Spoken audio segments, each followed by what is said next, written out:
आम समस्त तरफ भाई को प्रणाम जनाऊँ ए कार्यक्रम को स्वागत करुच्ची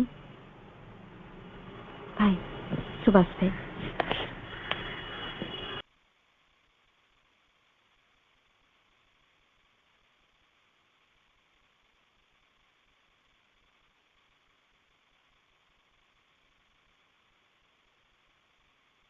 पूर्णांग जोग पाई शरीर प्रस्तुति यह हूँ आज मुख्यतः आलोच्य विषय वस्तु। आम तीनोटी पॉइंट उपर आलोचना करथिले। गोटे हूँ निर्मल परिवेश, द्वितीय आम आरंभ करथिले शृंखलित अभ्यास, तार परवर्ती अवस्था आम शुणिथिले परिष्कार परिच्छन्नता। Cleanliness is the beauty of home. Cleanliness is the first indispensable step towards supramental manifestation। अर्थात परिष्कार परिच्छन्नता अति मानस अभिव्यक्ति दिगरे प्रथम आवश्यकीय पदक्षेप। यही तीनोटी पॉइंट उपर आम मुख्यतः आलोचना करथिले। यार उपरे हमर समुदाय 9टी पॉइंट उपर आम जो आलोचना करिवार प्रयास करिवार थिला ताको भिन्न भिन्न दृष्टिकोण रे आम तीनोटी आलोचना करि सल्ला परे आम आज चतुर्थ पर्व को जिबा ऑन फूड खाद्य खाद्य संयमता उपरे आम आज आलोचना करने को जिबा। कारण गोटे समय थिला अधिकांश समय रे आम कौन कर चिंता करथिले कार्यम बा साधयत शरीरम बा पातयत। काम साधन हवा दरकार, शरीर बरং नष्ट हो जाऊ किसी असुविधा ना। किंतु श्री अरविंद ये कॉन्सेप्ट के बदलाई देले। मोर जहाँ धारणा होची आम जो श्री अरविंद को पढ़ू पृथ्वीर अनेक कॉन्सेप्ट को अनेक चिंताधारा को श्री अरविंद बदलैवा आरंभ कले। तेणु तार भितर उपवास कौन उपवास संज्ञा कौन ना न खाई न पीकर आम कौन करिया भगवान को डाकिबा। ताद्वारा कौन हम शरीर निश्चित भाव में अवक्षय हवा आरंभ कर। श्री अरविंद टोटाली ये जो उपवास कॉन्सेप्ट ये सब उठेदेले। कारण शरीर एक पूर्णांग जोग पाई पूर्णांग शरीर आवश्यकता अच्छी। तेणु ये जो अल्प खाइबा उपवास रहिबा व्रत करवा ये सब जिनस ही आम जिनस आम कॉन्सेप्ट नाही। तापर कहले कौन किंतु गोटे जिनस बुझी कहले ईट फॉर लिविंग बट माँ कर concept eat for living but don't live for eating. बंची रहिबा पाई खाद्यर आवश्यकता अच्छी, बंची रुह खाइबा खाइबा दरकार। किंतु जे खाइबा पाई आमे बंची रहिबा ये आवश्यकता को ये कॉन्सेप्ट को ही फपाड़ी दियो। कारण अधिकांश लोक ताहा ही करती आउ किसी उपाय न था बंचिक रही खाइबा पीवा शांति रहिबा ये जो खाइबा व्यतीत तो जीवन में किसी न था। तेणु जो खाद्यर संयमता उपर को जो आम आलोचना करुचु से आम माँ को लेखा आड़ को जीवा आलोचना करवा। श्री अरविंद गोटे बाणी आम शुणा जोटा माँ को ऊपर आम अनेक जिनस शुणी माने कहते जो खाद्य आपण आश्रम डाइनिंग हॉल लिखाई आश्रम आपण मैंने जो खाद्य खाऊँ माँ को स्पर्श अच्छी। तेणु जिते आम खाइबा कनसेंट्रेटेड हो खाइबा माँ को प्रार्थना करी खाइबा। तेणु ये सब जिनस आम शुणीचु। श्री अरविंद गोटे मेसेज आम शुणा पढ़ा खाद्य उपर लिखुंट when we eat we should be conscious that we are giving our food in that presence in us। आम जो खाऊँ when we eat आम जो खाऊँ आम सचेतन हवा दरकार जे we are giving our food to the presence in us। आम बाहर क्या दौनु जो भगवान ज्योति जो सत्य जो उपस्थिति अच्छी केवल आम ही केवल अर्पण करुचु। ना आम कौन करवा ना जमी वस्त्रहरण बेले आपणकर द्रौपदी जमी वस्त्रहरण बेले डाकुंट गोलकाधिपति वैकुंठाधिपति यही सब जो जगह को कहते ना आमरी भितर भगवान अच्छा the divine presence divine inhabitant जहाँ कहते spark of the divine spark soul psychic being जी भगवान स्पार्क आपण मान भर अच्छा केवल आप कौन करुँच खाइबा देखुं से खाया दौरान यही सचेतनता आम भितर एकदम माने जमी प्रबल भाव प्रबल बेगर एवं प्रमत्त भाव ये आसिक ये चेतना रहा दरकार। खाद्यर संयमता जो चिंता करें किसी आलोचना करवा आमर जमी कहला आप रुचिका खाना माने मो निजर मत जोटा पसंद होटा पिंधि अन्य मान रुचि परिधान करी।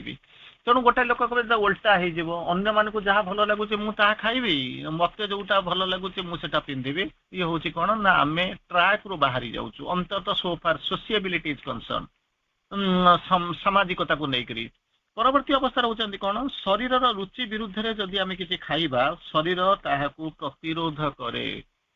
ଶରୀରର ରୁଚି ବିରୁଦ୍ଧରେ ତାକୁ ଯଦି ଆମେ କିଛି ଖାଇବା ତାହା ଆମକୁ ପ୍ରତିରୋଧ କରେ। ଗୋଟିଏ ଅଧିକାଂଶ ସମୟରେ ଆମେ କଣ କରିବୁ ନା ଗୋଟେ ଆଡଭର୍ଟାଇଜମେଣ୍ଟ ଦେଖିଦବା, ମାନେ କଣ ହଉଛି ନା ଏଇ ଜିନିଷ ଖାଇଲେ ଆପଣଙ୍କୁ ଭଲ ଲାଗିବ, ତାକୁ ସାଙ୍ଗେ ସାଙ୍ଗେ କିଣି ଆଣିଲେ, କାରଣ ପିଲାଟା ମୋଟା ହବା ଦରକାର, ଇଏ ହବା ଦରକାର, ତାର ବଡି ତାକୁ ପରମିଟ କରୁନି, ତେଣୁ ତାର ବାନ୍ତି ହବ, ତା ଦ୍ୱାରା କଣ ହଉଛି ଆଡଭର୍ସ ଇଫେକ୍ଟ ତିଆରି ହବ। କିନ୍ତୁ ଆମେ କଣ କରୁଛୁ, ଆଡଭର୍ଟାଇଜମେଣ୍ଟ ଦଉଛି ମାନେ ଆମେ ତାକୁ ଆସିକି ପହଞ୍ଚିବୁ, ତାକୁ ଆମେ କଣ କରିବୁ ଜୀବନ ଉପରେ ପ୍ରୟୋଗ କରିବୁ। ଗୋଟେ ଗୋଟେ ସମୟରେ ଦେଖିବେ ତା ପିଲାଟା ଏତେ ମୋଟା ହେଇଛି, ସୁସ୍ଥ ସବଳ ହେଇଛି, ମୋ ମୋଟା ପିଲାଟା କାହିଁକି ପତଳା ହେଲା, ପ୍ରକୃତରେ ପତଳା ନୁହେଁ, ସେ ଠିକ ଠାକ ତାର ସ୍ୱାସ୍ଥ୍ୟ ଅନୁସାରେ, ତା ସ୍ୱାସ୍ଥ୍ୟ ଅନୁସାରେ ଭଗବାନ ତାର ଆବଶ୍ୟକତା ଅନୁସାରେ ତାକୁ ତିଆରି କରିଛନ୍ତି। କିନ୍ତୁ ଆପଣ କଣ କରିବେ, ଅଯଥା ପୁଳାଇ ପୁଳାଇ ମାନେ କଣ କରିବେ, ଘଣ୍ଟାଏ ପୁଳାଇ ପୁଳାଇ ପିଇବା ଖାଇବା ଆରମ୍ଭ କରିବେ। ଯାହା ଦ୍ୱାରା କଣ ହବ, ଶରୀରଟା କ୍ଷୟକ୍ଷତି ହବା ଆରମ୍ଭ କରିବ, ପ୍ରୋଗ୍ରେସ ବିରୁଦ୍ଧରେ ବରଂ ରିଗ୍ରେସନ ହବା ଆରମ୍ଭ କରିବ। ଅଧିକାଂଶ ସମୟରେ ତାର ରୁଚି ନାହିଁ, ତାକୁ ଖାଇବାକୁ ନାହିଁ, ତାକୁ ଖାଇବାକୁ ଦିଅନ୍ତି, ବାନ୍ତି କରନ୍ତି। ମା ମଧ୍ୟ ତାଙ୍କ ନିଜ କଥା କହିଛନ୍ତି, ଗୋଟେ ଜାଗାରେ ଲେଖୁଛନ୍ତି, ମୁଁ ଯେତେବେଳେ ଛୋଟ ଥିଲି ମତେ କଣ କଲେ, ମୋ ମା ମାନେ ମାଙ୍କର ଯିଏ ମା, ସେ ତାଙ୍କୁ ପୁଳାଇ ଖଣ୍ଡ ଜବରଦସ୍ତି ଖୁଆଇଦେଲେ, ତାପରେ କଣ ହେଲା ବାନ୍ତି ହେଲା। ରେଜଲ୍ଟ ତାପରେ କଣ ହେଲା, ଇଚ୍ଛା ବିରୁଦ୍ଧରେ ମା ଆଉ ତାଙ୍କୁ କେବେ, ତାଙ୍କ ନିଜ ମା ଯିଏ ସିଏ ଆଉ ତାଙ୍କୁ ଖୁଆନ୍ତି ନାହିଁ, କାରଣ ତାର ରୁଚି ଅନୁସାରେ, ତାର ଇଚ୍ଛା ଅନୁସାରେ, ତାର ନିଡ୍ ଅନୁସାରେ ସିଏ ଖାଉ। ପରବର୍ତ୍ତୀ ଅବସ୍ଥାରେ କହୁଛନ୍ତି ଖାଦ୍ୟ ଶରୀରର ବୃଦ୍ଧି ଏବଂ ସଂରକ୍ଷଣ ନିମିତ୍ତ ଏକ ଗୁରୁତ୍ୱପୂର୍ଣ୍ଣ ଭୂମିକା ଗ୍ରହଣ କରିଥାଏ। ତେଣୁ କେଉଁ ଧରଣର ଖାଦ୍ୟ ଖାଇବେ, ଇଟ୍ ମଷ୍ଟ ବି ଏ ବାଲାନ୍ସ ଫୁଡ। କାରଣ ଆଶ୍ରମରେ ଆପଣ, ମୁଁ ଜାଣିଛି ମଝିରେ ମଝିରେ ଆପଣ ମାନେ ଯାଉଛନ୍ତି, ଅଧିକାଂଶ ମାନଙ୍କ ଆପଣଙ୍କୁ ମୁଁ ଜାଣିଛି, ପର୍ସନାଲି ମଧ୍ୟ ଜାଣିଛି, ଅନେକ ବର୍ଷର ସମ୍ପର୍କ ଆପଣ ମାନଙ୍କ ସହିତ ଆପଣ ଯାଆନ୍ତି, ଖେଳ ଖାଆନ୍ତି, ଗୋଟିଏ ପ୍ରକାର ଖାଦ୍ୟ ପ୍ରାୟ କୌଣସି ହୁଏ ନାହିଁ। କାହିଁକିନା ସେଇ ଜିନିଷଟା କେବଳ ଯଦି ଦର୍ଶନ ବେଳେ ଯାଉଥିବେ ସେଇ ସମୟରେ ଦେଖୁଥିବେ, କାରଣ 10,000 ଲୋକଙ୍କୁ କି ମାନେ ହଜାର ହଜାର ଲୋକଙ୍କୁ ଡାଇନିଂ ହଲରେ କଣ୍ଟ୍ରୋଲ କରିବା ପ୍ରୋବ୍ଲେମ, ସେଥିପାଇଁ ଯାହା ଦେଖୁଥିବେ। କିନ୍ତୁ ଯଦି ଆମେ ରେଗୁଲାରଲି ଯେତେବେଳେ ସେଠି ରହୁଥିଲୁ, ଖାଉଥିଲୁ, ଯେତେବେଳେ ଏ ଜିନିଷ ହଉଥିଲା, ସେତେବେଳେ ଦେଖୁଥିବେ ସବୁବେଳେ ଅଧିକାଂଶ ସମୟ ଚେଞ୍ଜ ହବା ଆରମ୍ଭ କରେ। ଆଉ ଆବଶ୍ୟକ ଅନୁସାରେ କେତେବେଳେ ଫଳ ଦିଆଯାଏ, କେତେବେଳେ ମିଠା ଦିଆଯାଏ, ସବୁ ଜିନିଷ ହଉଛି, କେତେବେଳେ ଆମକୁ ଇଏ ଦିଆହବ, ଲହୁଣୀ ଦିଆହବ, କେତେବେଳେ କଣ କଡ୍ ଦିଆହବ, ବଟର ଦିଆହବ, ବିଭିନ୍ନ ପ୍ରକାର ଖାଦ୍ୟ ଆମକୁ ଦିଆଯାଏ। ତେଣୁ ସେଇଥିପାଇଁ କହୁଛନ୍ତି କେଉଁ ଧରଣର ଖାଦ୍ୟ କେତେ ପରିମାଣରେ ଶରୀର ପାଇଁ ଆବଶ୍ୟକ ତାହାକୁ ପରୀକ୍ଷା ନିରୀକ୍ଷା କରିବା ନିହାତି ଦରକାର।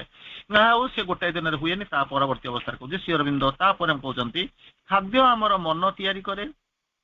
ଛନ୍ଦଜ୍ଞ ଉପନିଷଦରେ ଗୋଟିଏ କଣ ହଉଛନ୍ତି, ଉଦ୍ଦାଳକ ଶ୍ଵେତକେତୁଙ୍କୁ କହିଛନ୍ତି, ଆମେ ଯେଉଁ ଖାଦ୍ୟ ଖାଉ ତାହାର ସ୍ଥୂଳ ଅଂଶଟି ମଳ ଏବଂ ମଧ୍ୟ ଅଂଶଟି ମାଂସ ଏବଂ ସୂକ୍ଷ୍ମ ଅଂଶଟି ମନ ତିଆରି କରେ। ଉଦ୍ଦାଳକ ଶ୍ଵେତକେତୁକୁ କହୁଛନ୍ତି ଛାନ୍ଦୋଗ୍ୟ ଉପନିଷଦରେ।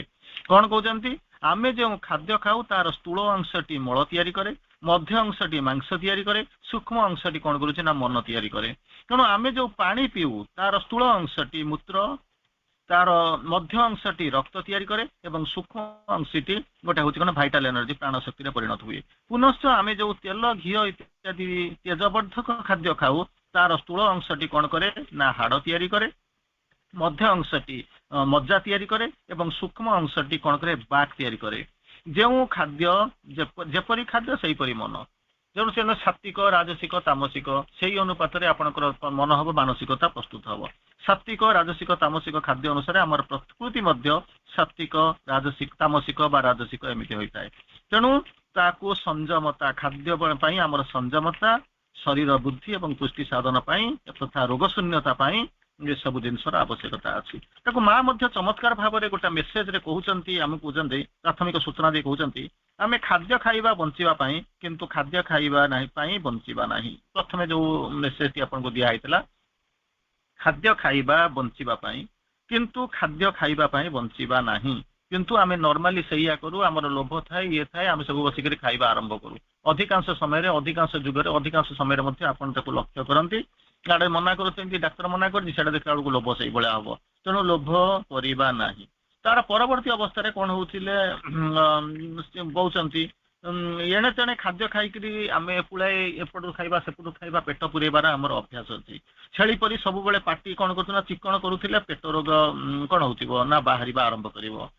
ପରିପାକ ଯନ୍ତ୍ର ଗୁଡିକ ବିଶ୍ରାମ ମିଳେ ନା, ତେଣୁ ସେ କଣ କରିବ ନା ତାର ମଧ୍ୟ ଇଏ ରହେ। କିନ୍ତୁ ଆମେ 24 ଘଣ୍ଟା ଖାଇବାର ବ୍ୟସ୍ତ, ଜାଣୁନା ଆମେ କଣ କରୁ। ତେଣୁ ଲଘୁପାକ, ପୁଷ୍ଟିକର, କ୍ଷୁଧାବର୍ଦ୍ଧକ ସେହିପରି ଖାଦ୍ୟ ପ୍ରତି ଅନୁରାଗ ମଧ୍ୟ ଜନ୍ମେଇବା ଉଚିତ। ମାନେ କହୁଛନ୍ତି ଖାଇସାରିଲା ପରେ କ୍ଷୀରି ଗୁଡାକ ଗୋବରିଆ, କିନ୍ତୁ ଆମେ କଣ କରୁ ନା ଲୋଭରେ ବସିକରି ଖାଇଦଉ। जीवन में केबे वर्ष सारा 700 टंका देकर आप मटन खाई नथिबे बाहागर दिन जाइक किले खंड खाइबे अरे गेंडाली आसीना गेंडा गिळिबो किंतु माछरंका जदि गेंडा गिळिबो तार अवस्था कौन हेतु तेणु चिंता करबा दरकार तेणु चिंता करନ୍ତୁ मागणा मिलिले जेमिति आमे अलकातरा गिळि दवा भलिया अवस्था आसे बाध्य करी प्रलोभन बा दंडर भय देखाई शिशु को खुआइबा कदापि भल नुहे तार द्वारा कौन हुए कहते तू दुष्ट होचु कथा मानुनु मते भल पाउनु आज जदि खाईदेबू तो मिठाई मिल या द्वारा कौन हो हितकर नुहे किंतु तार कौन ना आडभर्स इफेक्ट पड़े खाइबा समय खाद्य देवे ठीक समय खाद्य देवे ये सब जिनसर आवश्यकता अच्छी तार आवश्यकता अच्छी देखुंत तेणु कौन अधिकांश समय अत्यधिक ठंडा व अत्यधिक गरम खाद्य तेल राग मसला युक्त आजकल तो जंक फूड तो आपण मैंने जानते कौटी पिज्जा हट को जाऊँ तो कौटी KFC जाऊँ तो कौटी मोमो खायापी जाऊँ तो कौटी बिरियानी खायापी जाऊँ मोगलाई रोस्ट जाऊँ सब विभिन्न प्रकार कौटी आपणकर कौन हो विभिन्न जगह को जाऊँच खाऊँ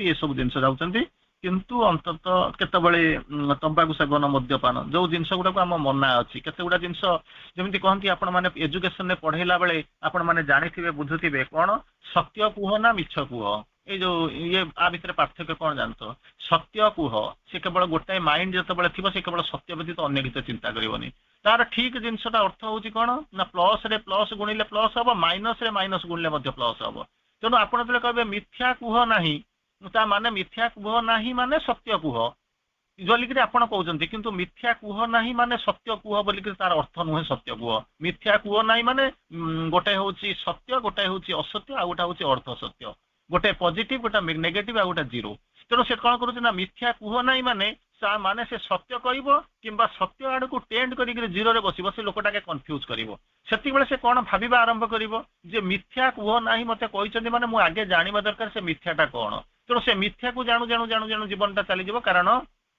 माँ मेसेज हूँ सत्यर पथ गोटे आड़ को किंतु असत्यर पथ जो आसिक पहुंचे से देखिए पूरा रास्ता जमी कुआडे कुआडे लंबी तार माने आउ ठीक ठिकाना ना तेणु आपण कौन करेंगे ना गोटे जिनस करेंगे सब बेले कौन करेंगे ना पॉजिटिव जिनस सत्य आड़ को जाओ कारण सत्यर रास्ता सब बेले गोटे आड़ को जाई थाए असत्यर रास्ता 1000 आड़ को कोटी आड़ को जाए तेणु असत्यर रास्ता धरिक जीवनटार अधा बारणा भूल करने अपेक्षा सब बेले सत्य कहवा दरकार तेणु माँ से मेसेज आपंकर मन पड़ी कहते कौन it needs a greater courage to stick the right path than to come into it सब बेले सत्य कहवाई गोटे विराट करेज दरकार हठात जाऊँच एक्सीडेंट होगा कौन कौटी किसी हरइले कौन किसी है आ मिछ कहे ना कि तो समय सरी जाइए कहार गोड़ भांगी जाए तो कहार बापा माँ मरी जाए कहार कौन हो जाए गोटे क्षति हो सारी अरे क्षतिटा हो सारा मुझे सुधुरी कहीं सुधुरी जीवी ना कहीं क्षतिटा को सुधारवाई तेणु यही हूँ बर्तमान वितर्क जहाँ को लेकर आपण मैंने जावाक पड़ो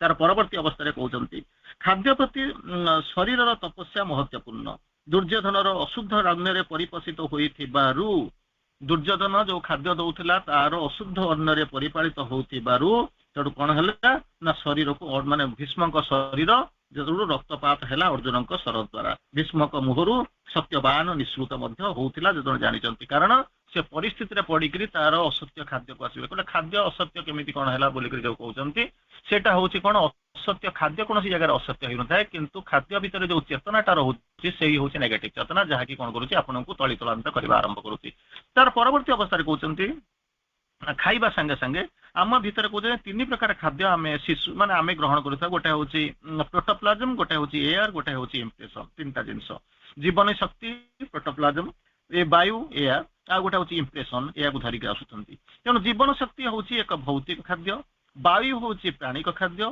धारणा हूँ मानसिक खाद्य तेणु या केमिति आम आगु जावा मार खाद्य जेते शुद्ध हम आपण मानकर शिशुर चेतना से बढ़िबो तेणु खाद्य उपरे यथेष्ट गुरुत्व दबा आरंभ करेंगे श्री अरविंद आउ टिके आगु को जाइकरी कौन है कहते गोटे एमती एक आध्यात्मिक स्थिति पहुँचब जो थे कि खाद्यर आवश्यकता पड़ो ना तेणु से कौन हम कहते अति मानव बा दिव्य मानव यह हूँ प्रযোज्य किंतु यही जावाई शरीर तपस्या दरकार मु दिव्य मानव अति मानव हेले तो मुझे तपस्या करी मुझे से लेवल को न जीवी ताल केमी हम ना कार्यम बा साधयत शरीरम बा पातयत मु तो शरीर मूलर ना body is the chrysalis of the soul ता भीतर आत्मा रही शिरोनास्ति शिरोपड़ा मूलर तो माने बेस ना इंडेक्स ठिया हम केमी एक्स एक्सिस ना वाई एक्सिस ठिया हम केमी तेणु से ठिया ही पार ना तेणु से कौन करने को पड़ो शरीर टाक प्रस्तुत करने पड़ो body is the chrysalis of the soul. तार परवर्ती अवस्था निद्रा एवं विश्राम यथेष्ट भाव में निद्रा नवा विश्राम नवा तेणु निद्रा जीवा एवं विश्राम नवा अधिकांश समय आम कहते कौन early to bed early to rise makes a man healthy wealthy and wise. Early bed कौन कर ठीक समय शोब work while you work play while you play that is the wisest way. तेणु आम निर्दिष्ट समय शोवाक जावा एवं निर्दिष्ट समय सकाळ अर्ली मॉर्निंग रे आम बसिक कौन करवा ना शଯ୍या त्याग करवा। किंतु प्रोब्लेम हूँ कौन ना आम आज आज भारत न्यूजीलैंड फाइटाल मैच अच्छी माने आरंभ करवा 11टा 12टा पूर्व खेल सर ना तेणु आम कौन करवा से बस खेल देखुवा काली कौन करवा ना सकाळ सकाळ उठिक जार ऑफिस जीवार अच्छे काम थी सी कौन कर दौड़ी दौड़ी जीव ता द्वारा कौन होची ना एपटे निद्रा ठीक भाव में होनी एपटे विश्राम ठीक भाव में होनी। तेणु रेस्ट आउ कौन हो निद्रा जहाँ को कहते श्री अरविंद माँ बड़ा चमत्कार भाव में बुझेबा चेष्टा कले स्लीप आउ रेस्ट ताको बुझेबा जाइकरी दुईटा तीनटा मेसेज आम पढ़ा माँ चमत्कार मेसेज अच्छी I advise you to sleep well माँ कहते मुझे तुमको उपदेश दौचे भल भाव में शुओ and take an that is the indispensable अनिवार्य in order to be regularly and well काम करने एवं भल भाव में काम करने ये दुईटा जिनस निहाती तार आवश्यकता अच्छी तेणु ताकू नियो। तापर कहते माँ आउ गोटे मेसेज दौरान मार्च 2 1942 मसीह माँ गोटे मेसेज आसाला proper rest is very important thing in for the sadhana. साधना करने को हेले प्रॉपर रेस्ट निश्चित भाव में दरकार। तेणु आम कौन करवा ना एपटे खेल देखा सेपटे जाकर बुलवा एपटे सिनेमा देखा अवश्य ये जो जिनस देती माँ कहते अधिकांश जिनस किसी किसी जिनस भितर देखुवे कौन हो इंडिविजुअल जन जन को कहार मेसेज देती किंतु ताको आम जेनेरालाइज कर देचु। तेणु परिस्थिति देखिक गोटे जिनस देवे प्रॉपर रेस्ट निहाती दरकार प्रॉपर खाद्य निहाती दरकार प्रॉपर स्लीपटा निहाती दरकार ए सन्देह करिबार नाही।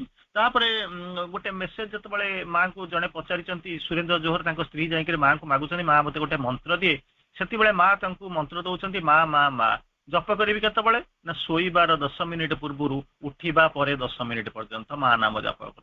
तेणु यही जो जिनस प्रॉपर शोइबा एवं जागे पर काम करने हेले से जो शक्तिटा से नाम जपुर आसब बोलिकी इनडायरेक्टली हो डायरेक्टली हो एटा इंडिकेट करूँ धरवा। Sleep is indispensable in the present state of the body. वर्तमान श्री माँ लिखुंट present state of the body शरीर वर्तमान अवस्था जहाँ अच्छी से स्लीप अनिवार्य शोइबा अनिवार्य। It is by a progressive control over the subconscious that the sleep can become more and more conscious। जितेबाला कौन करेंगे ना पर्याय क्रमे प्राक्टिस कर चलिए से कौन हम आउ कौन करेंगे द्वितीय जिनस हूँ कौन प्रोग्रेसिव कंट्रोल ओवर द सबकन्सीएंट अवचेतना उपरे जितेबाला धीरे धीरे आपड़ कंट्रोल आने नियंत्रण करवा आने आरंभ करेंगे से कौन कर sleep becomes more and more conscious से आपंकर शयन कौन ना सचेतन हो आरंभ कर।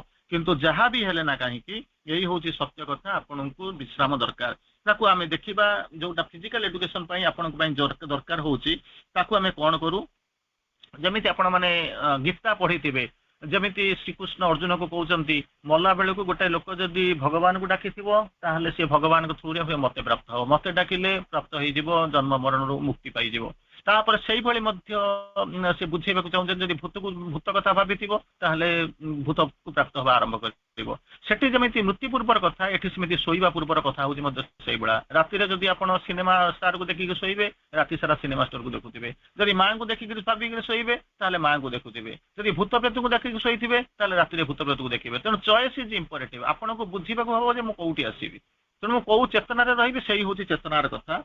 तेणु बर्तमान कहते शोइबा पूर्व गुरुत्वपूर्ण पठन पढ़े पढ़ुं नाचुराली किंतु कौन एटा पढ़ुं जानूना गुरुत्वपूर्ण पठन श्री अरविंद माँ को लेखा टी पढ़ा चाहू कहते कौन आलाप आलोचन कौन हो विरत रहा अଯଥା किसी काम ना से माँ गोटे मेसेज आपण मैंने शुणी जानी time spent in unnecessary gossip is the कज ऑफ योर ओल्ड एज कहला गोटे लोक कौन है बुढ़ा हो जाइए केमी कौन बुढ़ा होगा ना बयस होगा बुढ़ा होगा आदि कौन अच्छी यार ये बढ़िया प्रश्न विषय गोटे साधारण लोक कहे ये $1 बिलियन क्वेश्चन किंतु सेटा प्रकृति बयस बढ़ीगले कई बुढ़ा हुए ताले बुढ़ा केमी कौन हुए ना time spent in unnecessary gossip is the कज ऑफ योर ओल्ड एज ଅଯଥା କିଛି କାମ ଧନ୍ଦା ନାହିଁ କଣ କରିବା ନା ବସିକରି ଗପିବା ଆରମ୍ଭ କରିବା ଇଆଡୁ ସବୁ ବାଜ୍ୟ ଗପ କରିବା ସେଇ ହଉଛି କଣ ନା cause of your old age. ତେଣୁ ସେତିକିବେଳେ କଣ କହୁଛନ୍ତି ନା ଆମର ଯୋଉ ବାର୍ଦ୍ଧକ୍ୟ ଆସେ ସେଇଥିରୁ ଗୋଟେ ସମୟ ଦେଖିବେ କଣ କଲେ ଆପଣ ମାନେ ସେ ଚେତନାରେ ଅଛନ୍ତି ମାଙ୍କ ପାଖରେ ଅଛନ୍ତି ଏକୁଟିଆ ଅଛନ୍ତି ପାଖରେ ପୁଅ ନାହିଁ କିମ୍ବା ପାଖରେ ସ୍ୱାମୀ ନାହିଁ ତେଣୁ ବସିକିରି ଆପଣ ପାଠଚକ୍ରରେ ଇଏ ଦେବେ ସେଇ ଚେତନାରେ ରହିବେ ତାକୁ ଛାଡିକରି ଲୋକମାନେ କଣ କରନ୍ତି ନା ପାଖ ସେ ଯୋଉ କ୍ୱାର୍ଟର ଅଛି ତା ଭିତରେ କୋଉ ଲୋକର ମାନେ ସେଇ ଭଳିଆ କଣ କହିଲେ मेरा दिल का पता तुझे किसी ने दिया क्या तू भी अकेली थी मेरी तरह। ଆରେ ମୋର ତ କିଛି କାମ ନାହିଁ ମୁଁ ଘରେ ବସିଛି ତୋର ବି କିଛି କାମ ନାହିଁ ତୁ ବସିଛୁ ଦି ଜଣକ ଆସିକରି ବସିକରି ଗୁଲି ଖଟି କରିବା ଗପିବା ଉକୁଣି ମରାମରି ହବା ସାଙ୍ଗ ହେଇକିରି କଥାବାର୍ତ୍ତା କରିବା ଚେତନାର ଅଧୋଗତି କିଛି ନାହିଁ। ଯୋଗର ଲକ୍ଷଣ ହଉଛି କଣ ଯୋଉମାନେ ଆଗରେ ଅଛନ୍ତି ତାଙ୍କର ଲକ୍ଷ୍ୟ ହଉଛି ପଛରେ ଥିବା ଲୋକମାନଙ୍କୁ ସହାୟତା କରିବେ ହାତ ଧରି ଆଗକୁ ଟାଣି ଟାଣି ନେବେ କିନ୍ତୁ ଗୋଟିଏ ଉଦ୍ଦେଶ୍ୟ ଆପଣ ଜଣାଯିବା ଦରକାର କଣ ନା ମୋର ଉଦ୍ଦେଶ୍ୟ ହଉଛି ମୁଁ ଆଗରେ ଅଛି ପଛରେ ଥିବା ଲୋକଙ୍କୁ ଟାଣିକରି ଆଗକୁ ଦିପାଦେ ନେବି କିନ୍ତୁ ଯଦି ପଛରେ ଥିବା ଲୋକ ଆପଣଙ୍କୁ ଟାଣିକରି ଅଟକେଇ ଦେଲା ତାହେଲେ କଣ ହବ ନା ନୌକା ନାୟିକା ହେଲେ ବୁଡିବ ବେଳା। ତେଣୁ ସେତିକିବେଳେ ଆଉ ଚିନ୍ତା କରିବା ଦରକାର ନାହିଁ ଅତ୍ୟନ୍ତ ସଚେତନ ହୁଅନ୍ତୁ। ଯେତେବେଳେ ଯୋଗ ସାଧନା କରୁଛନ୍ତି ଗୋଟିଏ ଜିନିଷ ଦେଖିବେ ବି କନସିୟସ୍ କାରଣ ପ୍ରତିଟି ମୁହୂର୍ତ୍ତରେ ଆପଣଙ୍କୁ ଅପଶକ୍ତି ଅପେକ୍ଷା କରି ରହିଛନ୍ତି। ସେତେବେଳେ କହୁଛନ୍ତି କଣ ହଉଛନ୍ତି demons are furious gods are unwilling you may find yourself alone in the ambush. ଏକୁଟିଆ ଠିଆ ହେଇଥିବେ ଭଗବାନଙ୍କୁ ଡାକୁଥିବେ ସେ ଅନଉନଥିବେ ଗଡ୍ସ ଦେବତା ମାନେ ଅନଉନଥିବେ ଡେମନ୍ ମାନେ ଫ୍ୟୁରିୟସ୍ ଯେମିତି ଅଭିମନ୍ୟୁକୁ ସପ୍ତରଥୀ ମିଶିକରି ମାରିଲେ ତାରି ଭିତରେ ତାଙ୍କ ବାପାଙ୍କୁ ମଧ୍ୟ ଥିଲେ ଯିଏକି ହଉଛନ୍ତି କର୍ଣ୍ଣ ସେ ମଧ୍ୟ ସଂହାର କରୁଥିଲେ ତେଣୁ ସେଠି କିଛି ନାହିଁ ତେଣୁ ସେଥିପାଇଁ କଣ କରିବ ନା ଭୟଙ୍କର ଭାବରେ ସଚେତନ ହବ। ତେଣୁ ତାର ପରବର୍ତ୍ତୀ ଅବସ୍ଥାରେ ମା ବୁଝେଇବାକୁ ଆସୁଛନ୍ତି କହୁଛନ୍ତି କଣ ନା ବ୍ରାହ୍ମ ମୁହୂର୍ତ୍ତ ଯୋଉ ସକାଳେ କହୁଛନ୍ତି 4ଟା 5ଟା ବ୍ରାହ୍ମ ମୁହୂର୍ତ୍ତ ବା ଦେବ ମୁହୂର୍ତ୍ତ ବୋଲିକରି କହୁଛନ୍ତି ଆମେ ଦେବ ମୁହୂର୍ତ୍ତ କଥା ଆମେ ତ ଆରଥରକ ବୁଝେଇଥିଲେ ମାନେ ମଣିଷ ଦେବତା ମାନଙ୍କର ଅବତରଣ ହଉଛି but when the hour of the divine draws near ସେଇ ହଉଛି ଦେବ ମୁହୂର୍ତ୍ତ ଯେତେବେଳେ ଭଗବାନଙ୍କର ଉତ୍ତରୀ ଆସିବାର ଅବତରୀ ଆସିବାର ସମୟ ହୁଏ ଡିସେଣ୍ଡ କରିବାର ଓହ୍ଲେଇ ଆସେ ସମୟ ହୁଏ ସେତେବେଳେ ତାଙ୍କ ସାଙ୍ଗରେ କିଏ ଆସନ୍ତି ନା ମାଇଟି ମଦର ସାଲ୍ ଟେକ୍ ବାଥ୍ ଇନ୍ ଟାଇମ୍ ମାନେ ଠିକ ସମୟରେ ଇନ୍ ଟାଇମ୍ ମାନେ କାଳ ବୁକୁରେ ସବୁଠାରୁ ଶକ୍ତିଶାଳୀ ଜନନୀଙ୍କର ଅବତରଣ ଆସେ। ସେ କଣ ଦି ଜଣ ଆସିକି ତ ହବ ନାହିଁ ସୃଷ୍ଟିଟା କେମିତି ହବ and God be born into the human clay ମାନବ କଳେବର ମାନବ ମାନେ ଅବୟବ ମଣିଷର ଶରୀର ଭିତରକୁ ଦେବତା ମାନଙ୍କର କଣ ଅବତରଣ ଆସେ ହୁଏ। ତେଣୁ ପଚାରିବେ ତାହେଲେ ସମସ୍ତଙ୍କର ହବ ମୋର ହବ ମୁଁ ତାହେଲେ କାହିଁକି ଏଠି ବସିକିରି ଶରୀରକୁ ପ୍ରସ୍ତୁତ କରିବି ଦିନ 12ଟାରୁ 1:30 ନ ଖାଇ ନ ପିଇକିରି ଟିକେ ବସିବି ଏସବୁ ଜିନିଷ ଶୁଣି ମୋର କଣ ଆବଶ୍ୟକତା ଅଛି। କିନ୍ତୁ ସମସ୍ତଙ୍କ ଦେହରେ କାହିଁକି ହବ ନାହିଁ ତାର ଉତ୍ତର ହଉଛି କଣ ସମସ୍ତଙ୍କ ଦେହରେ ହବ ନାହିଁ। In the forms made ready by your human self ସାଧନା କରି ତପସ୍ୟା କରି ଆପଣ ମାନେ ଇଏ କରି କଣ ଏକ୍ସରସାଇଜ କରି ଯୋଉ ଶରୀରକୁ ଜନ୍ମ ଜନ୍ମ ଧରି ପ୍ରସ୍ତୁତ କରିଛନ୍ତି ତାରି ଭିତରେ କେବଳ ଦେବ ଅବତରଣ ହବ ଅନ୍ୟ ଶରୀରରେ ହବ ନାହିଁ। ଅତଏବ ଆପଣ ମାନେ କ୍ୱାଲିଫାଏ କରିପାରନ୍ତି କଣ୍ଡିସନକୁ ଅନ୍ୟମାନେ କଣ୍ଡିସନ ତାକୁ କ୍ୱାଲିଫାଏ କରିପାରୁନାହାନ୍ତି। ଯଦି ବି ଆସିଗଲା ସେମାନେ ଗ୍ରହଣ କରିପାରିବେ ନାହିଁ କାରଣ ତାକୁ ମଧ୍ୟ ଶ୍ରୀ ଅରବିନ୍ଦ ଲେଖୁଛନ୍ତି ଟ୍ରୁଥ ବର୍ନ ଟୁ ସୁନ୍ ମାଇଟ୍ ବ୍ରେକ୍ ଦ ଇମ୍ପରଫେକ୍ଟ ଆର୍ଥ। ଯୋଉ ଅପ୍ରସ୍ତୁତ ହେଇଥିବା ଭିତ୍ତିଭୂମି ଉପରେ ଯଦି ସତ୍ୟକୁ ଆଣି ଠିଆ କରିଦିଆଯାଏ ସେ ଭାଙ୍ଗିକରି ଖଣ୍ଡ ଖଣ୍ଡ କରିଦେବ।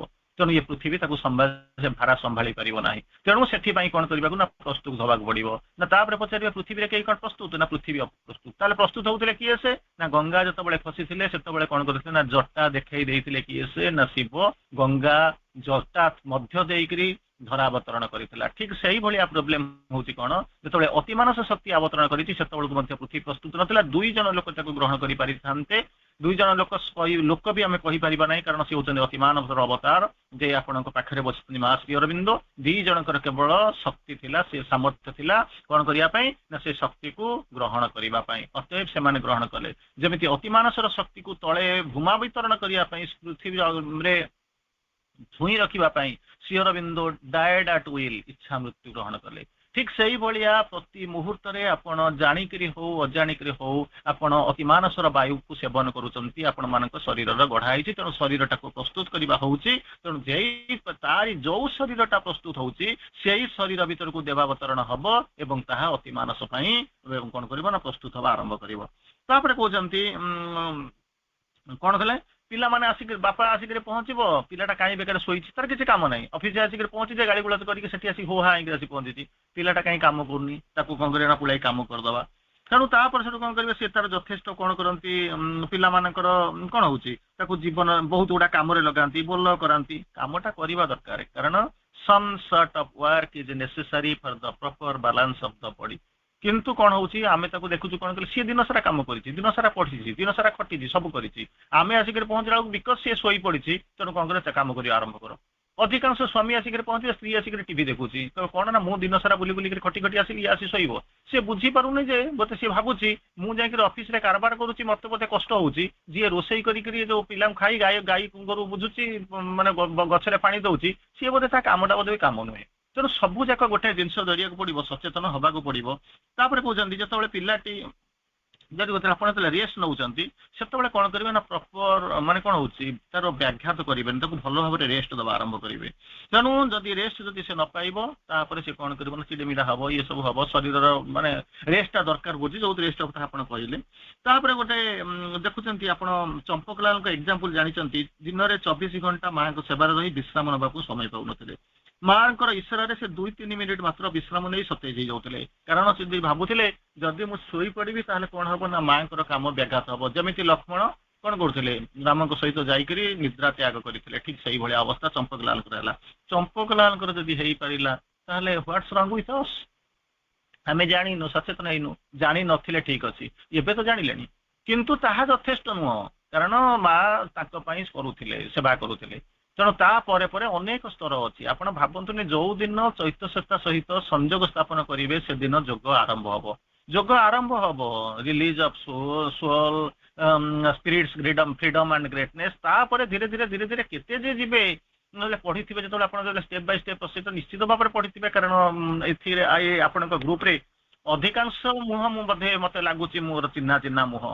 ତେଣୁ ଆପଣ ଯେ ଏହାକୁ ନ ପଢିଥିବେ ନ ବୁଝିଥିବେ ଭାଷଣ ନ ଦେଇଥିବେ କିମ୍ବା କୌଣସି ଜାଗାରେ ବଡ ବଡ ଷ୍ଟେଜ ଆଟେଣ୍ଡ ନ କରିଥିବେ ଆଇ ଡୋଣ୍ଟ ଫିଲ୍ ସୋ ମୁଁ କେବେ ବିଶ୍ୱାସ କରିପାରୁନାହିଁ କିନ୍ତୁ ତଥାପି ଏଇ ହଉଛି ସତ୍ୟ କଥା ଆମକୁ ଜୀବନରେ ପ୍ରୟୋଗ ଜାଣିବାଟା ଭଲ କିନ୍ତୁ କଣ ହଉଛି ପ୍ରୟୋଗ କର a drop of practice is better than an ocean of theories advices and good resolutions ତେଣୁ ଡ୍ରପ୍ ଯାହା କରୁଛନ୍ତି ତାକୁ ପଢେଇବାକୁ ଯାଆନ୍ତୁ ଇଏ କରନ୍ତୁ ତାପରେ କହୁଛନ୍ତି କଣ ନା କଣ ହଉଛି ଖାଇବା କ୍ଷୀର ଖାଇବା ବିଶ୍ରାମ ନବା ଏସବୁ ଯୋଉ ଜିନିଷ ହଉଛି କିନ୍ତୁ ତାମସିକତା ଭିତରକୁ ପ୍ରବେଶ କରନ୍ତୁ ନା ସିଏ କଣ ହବ ନା ଗୋଟିଏ ଡ୍ରପ୍ ବିଷ ଯେମିତି ସମଗ୍ର ଭାତ ହାଣ୍ଡିଟାକୁ ବିଷାକ୍ତ କରିଦିଏ ଯେ ଆଜି ଗୋଟେ ମଧ୍ୟ ଦେଖିଥିବେ ପେପର ଦେଖିଥିବେ ଅରୁଣାଚଳ ପ୍ରଦେଶର ଗୋଟେ ନଈରେ ଦେଖୁଛନ୍ତି କଳା ପାଣି ଜୀବଜନ୍ତୁ ସବୁ ମରିଯାଉଛନ୍ତି ତେଣୁ ଠିକ ସେଇଭଳିଆ ଯଦି ଆପଣ ଗୋଟିଏ ଡ୍ରପ୍ ଯଦି ଭାତ ହାଣ୍ଡିରେ ଅଜଣତାରେ ହଉ ଜଣାତରେ ହଉ ଯଦି ପଡିଗଲା ସିଏ ଯେମିତି ନଷ୍ଟ କରିଦିଏ ଠିକ ସେଇଭଳିଆ ଭାବରେ ଆମର ଜୀବନର ଅବସ୍ଥା ହବ ତେଣୁ କଣ କରିବା ନା ରେଗୁଲାର କିଛି କିଛି ଲାଇଟ୍ ଏକ୍ସରସାଇଜ ଆମର କରିବା ଦରକାର ତା ପରବର୍ତ୍ତୀ ଅବସ୍ଥାରେ କିଛି ସମୟ ଧ୍ୟାନସ୍ଥ ହବା ଏବଂ କିଛି ଉଚ୍ଚତର ଅଭିପ୍ସା ସମ୍ପର୍କରେ ଆମକୁ ଏକାଗ୍ର ହବା ଉଚିତ ଆମେ ଦୁଇଟା ଜିନିଷ ଭୁଲ କରୁ ମୁଖ୍ୟତଃ ଦୁଇଟା ଜିନିଷ ଆମେ ଭୁଲ କରୁ କଣ କରୁ ଆଜି ଯୋଉ କାମ ଦିଆ ହେଇଥିଲା କରିଦେଇଛୁ ନା ହଁ କରିଦେଇଛି ତାପରେ କଣ କରିବୁ ମାନେ ତୁ ଭାବୁଛୁ ସାଟିସ୍ଫାଏଡ ନା ହଁ ଭଲ କାମ କରିଦେଇଛି ଆଉ କିଛି କରିବା ଦରକାର ନାହିଁ ସେଇଠି ମରିବ ଶ୍ରୀ ଅରବିନ୍ଦ ମାର୍କ ଲେଖୁଛନ୍ତି ଯୋଉଠି ଭାବିବେ ଆମେ ସାଟିସ୍ଫାଏଡ ବୋଲିକିରି ଆମେ ସନ୍ତୁଷ୍ଟ ତାପରେ ପରେ ମରିବା ଆରମ୍ଭ କଲା your journey towards grave straight ଲେଖୁଛନ୍ତି ମାର୍କ କହୁଛନ୍ତି ଜର୍ଣ୍ଣିଂ ଟୁୱାର୍ଡସ ଗ୍ରେଭ୍ ତାପରେ ଆହୁରି ମଧ୍ୟ ତାକୁ ବୁଝେଇକି ଲେଖୁଛନ୍ତି when somebody stops aspiring when somebody stops aspiring ଯୋଉଠି ଆସ୍ପୃହା କରିବା ବନ୍ଦ ହେଇଯାଏ ସେତେବେଳେ କଣ ହବ begins to die ମୃତ୍ୟୁ ହବା କଣ କରିବ ନା ଆରମ୍ଭ ହବା ଆରମ୍ଭ କରେ when somebody stops aspiring he begins to die ଯୋଉ ମୁହୂର୍ତ୍ତରେ ଆପଣ ଭାବିବେ ଆସ୍ପୃହା ବନ୍ଦ ହେଇଗଲା ସେଇଠାରୁ ମୃତ୍ୟୁ ହେଲା ଆପଣ ମାନେ ବସିଛନ୍ତି birth growth saturation decay death time curve जो माने कॉमर्स पिला होइतिबे जो माने मैनेजमेंट एमबीए पढितिबे एटा साधारण कथा बार्थ बढ़िले ग्रोथ बार्थ जन्म नेले ग्रोथ बढ़िबा आरंभ करले आउ गोटा समय राशि करे पहुंचीबा आउ ग्रोथ नाही सचुरेशन होबो फुटिला फुल की फुटे आउ थरे फुटे सिना फुल कड़ी सेटु सचुरेशन हला परे कोन करबे ना आउ आगु जाई परु ना डिके हबो फाइनली डेथ हे दिबो किंतु अधिकांश समय एइटाकू आमे जीवनर धर्म व्रत बोली धरि देइछु किंतु ताहार सठिकता जमा नाही नले सठिकता कोउठी अछि ମନେ କରନ୍ତୁ ଆପଣ ସବୁବେଳେ ଆପଣ ଦେଖୁଛନ୍ତି ହାତଟା ତଳକୁ ଖସି ପଡୁଛି, ନଡିଆଟା ତଳକୁ ଖସି ପଡୁଛି, ସୂର୍ଯ୍ୟ କିରଣ ତଳକୁ ଆସୁଛି, ତେଣୁ ଆଉ କଣ ଆସୁଛି ନା ଉପରେ ଯୋଉ ମେଘ ଖଣ୍ଡ ବାଦଲ ଖଣ୍ଡ ସିଏ ତଳକୁ ଖସି ପଡୁଛନ୍ତି। ତାମାନେ ଆପଣ ବୋଧେ ଧରି ନେଇଛନ୍ତି ଜୀବନର એકમાત્ર ସତ୍ୟ କଥା, ଉପରେ ଯିଏ ଅଛନ୍ତି ସବୁ ଯାକ ତଳକୁ ଖସି ପଡିବେ, ତେଣୁ ଏକୁ ଧରି ନେଇଛନ୍ତି। ସେଇଭଳିଆ କହୁଛନ୍ତି ଏସ୍କେପ୍ ଭେଲୋସିଟି ଗୋଟେ ନେଉଛନ୍ତି, ସବୁଦିନ ଆପଣଙ୍କର ସାଟେଲାଇଟ ଲଞ୍ଚ କରୁଛି ଉପରକୁ ଯାଉଛି, ତାକୁ ତ କାହିଁକି ଘୋଷାରିକି ଆଣିପାରୁନି, କାରଣ ତାର ଭେଲୋସିଟି ହଉଛି 9.8 ମିଟର ପର ସେକେଣ୍ଡ ସ୍କୋୟାର ରୁ ଅଧିକ, ତେଣୁ ଇଏ ତାକୁ ଟାଣି ପାରିବ ନାହିଁ। ତେଣୁ ଆମେ ଯେତେବେଳେ ହେଇଯିବ ଚଳିଯିବ ଏଇଆ ହବାକୁ ଯୋଗ୍ୟ ବା ଜାତସ୍ୟ ହିଁ ଧ୍ରୁବଂ ମୃତ୍ୟୁ, ଶରୀରଟା ଥିଲେ ରୋଗ ହବ, ଆରେ ଆମେ ଏଇଟାକୁ ତ ଧରି ନେଇଛୁ ମାନେ ମରି ସାରିଛୁ, ଯୋଉ ଡର ଗୟା ଓ ମର ଗୟା। ତେଣୁ ଆମେ ଯେତେବେଳେ ସ୍ଥିର କରି ନେଇଛୁ ଏଇଆ ହବ, ତେଣୁ ଆମକୁ କେହି ବଞ୍ଚେଇ ପାରିବ ନାହିଁ। ବଞ୍ଚେଇବାର ମଧ୍ୟ କଣ ହଉଛି ନା ନିଜେ ନ ଚାହିଁଲେ ନିଜକୁ ବଞ୍ଚେଇ ପାରିବ ନାହିଁ। ମାକୁ ପଚାରୁଛନ୍ତି ମୃତ୍ୟୁରୁ ଆମେ ବଞ୍ଚିବା କେମିତି, ନା 4ଟା କଣ୍ଡିସନ ତମକୁ କରିବାକୁ ପଡିବ। ନା କେମିତି? ନୋ ୱିଶ୍ ଟୁ ଡାଏ, ମରିବା ପାଇଁ ଜମା ଇଚ୍ଛା କରିବ ନା। नो विल फॉर डेथ, मरिबा ପାଇଁ ଗୋଟେ ସଂକଳ୍ପ ନେବେ ନା, ଭିତରେ ନେବେ ନାହିଁ। Not to be afraid of death, ଯଦି ବି ସେ ଆସିକି ପହଞ୍ଚିଗଲା ଜମା ତାକୁ ଅନେଇବେ ନାହିଁ। ଚତୁର୍ଥ କଣ୍ଡିସନ ହଉଛି କଣ, ମାନେ ତାପରେ ହଉଛି under all circumstances one must try to come out of it. ପରିସ୍ଥିତି ଯାହା ବି ହଉନା କାହିଁକି, ଯେତେ ତଳିତଳାନ୍ତ ହେଇଯାଉନା କାହିଁକି, ପୃଥିବୀ ଧ୍ୱଂସ ହେଇଯାଉନା କାହିଁକି, କଣ କରିବେ?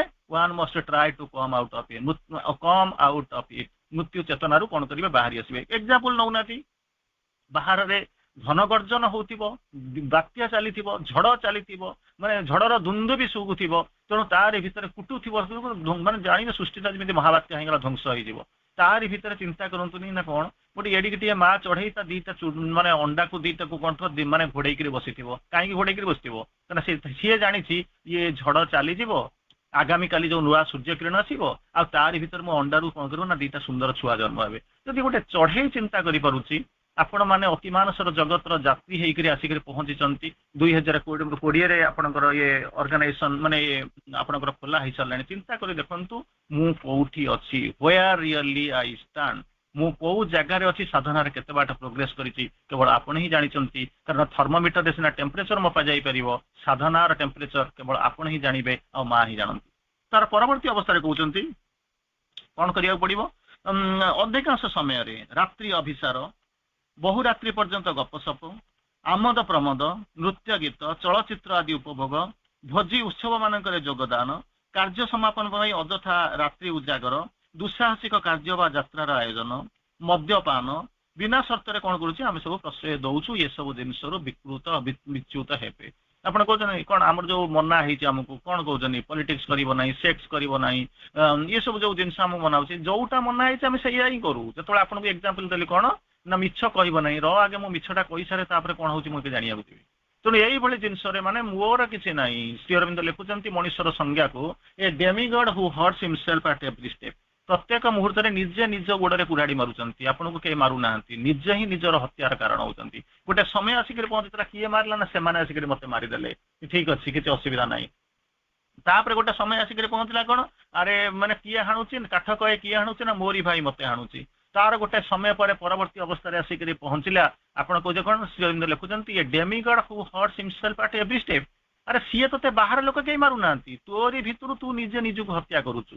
ସେ ଯୋଉ ମାନେ କଣ ହଉଛନ୍ତି ଇଏଙ୍କର ରବର୍ଟ ଇଏ ଯୋଉ କବିତାଟା ଶୁଣିଥିବେ ବ୍ରାୟନଙ୍କର, ସେ ଲେଖୁଛନ୍ତି they came for the trade unions, I remained silent because I was not a trade unionist. Nazi ମାନେ ଆସୁଛନ୍ତି ଧ୍ୱଂସ କରିଦେବା ପାଇଁ, ସେମାନେ ଟ୍ରେଡ୍ ୟୁନିୟନକୁ ପ୍ରଥମେ ମାରିବା ଆରମ୍ଭ କଲେ। ମୁଁ ଖୁସିରେ ବସିଛି, ମୁଁ ତ ଟ୍ରେଡ୍ ୟୁନିୟନିଷ୍ଟ ନହିଁ, ମୋର ସେ କଣ କରିବ। ତାପରେ they came for the communism, I remained silent because I was not a communist. Communist trade union ସରିଗଲା ପରେ କମ୍ୟୁନିଷ୍ଟ ଲୋକଙ୍କୁ ଗୋଡେଇକିରି ମାରିଲେ, ମୁଁ ତ କମ୍ୟୁନିଷ୍ଟ ନୁହଁ, ମୋର କଣ ଦରକାର। ତାପରେ ଆସିଲେ ଦେ କେମ୍ ଫର୍ ଦ ଜିଉଜ୍, ଇହୁଦୀ ମାନଙ୍କୁ ଗୋଡେଇକିରି ମାରିଲେ, ବାଇରନଙ୍କ କବିତା। ତେଣୁ ସିଏ କଣ କଲେ, ମୁଁ ସାଇଲେଣ୍ଟ ରହିଗଲି କାରଣ ମୁଁ ଇହୁଦୀ ନୁହେଁ। ସବୁ ଯାକ ମୋ ସରିଗଲା ପରେ କେହି ଆଉ ନଥିଲେ, ମୁଁ ଏକୁଟିଆ ରହିଲି। ଲାଷ୍ଟଲି ଦେ came for me, I was shouting help me, save me, but none was there to help ମି।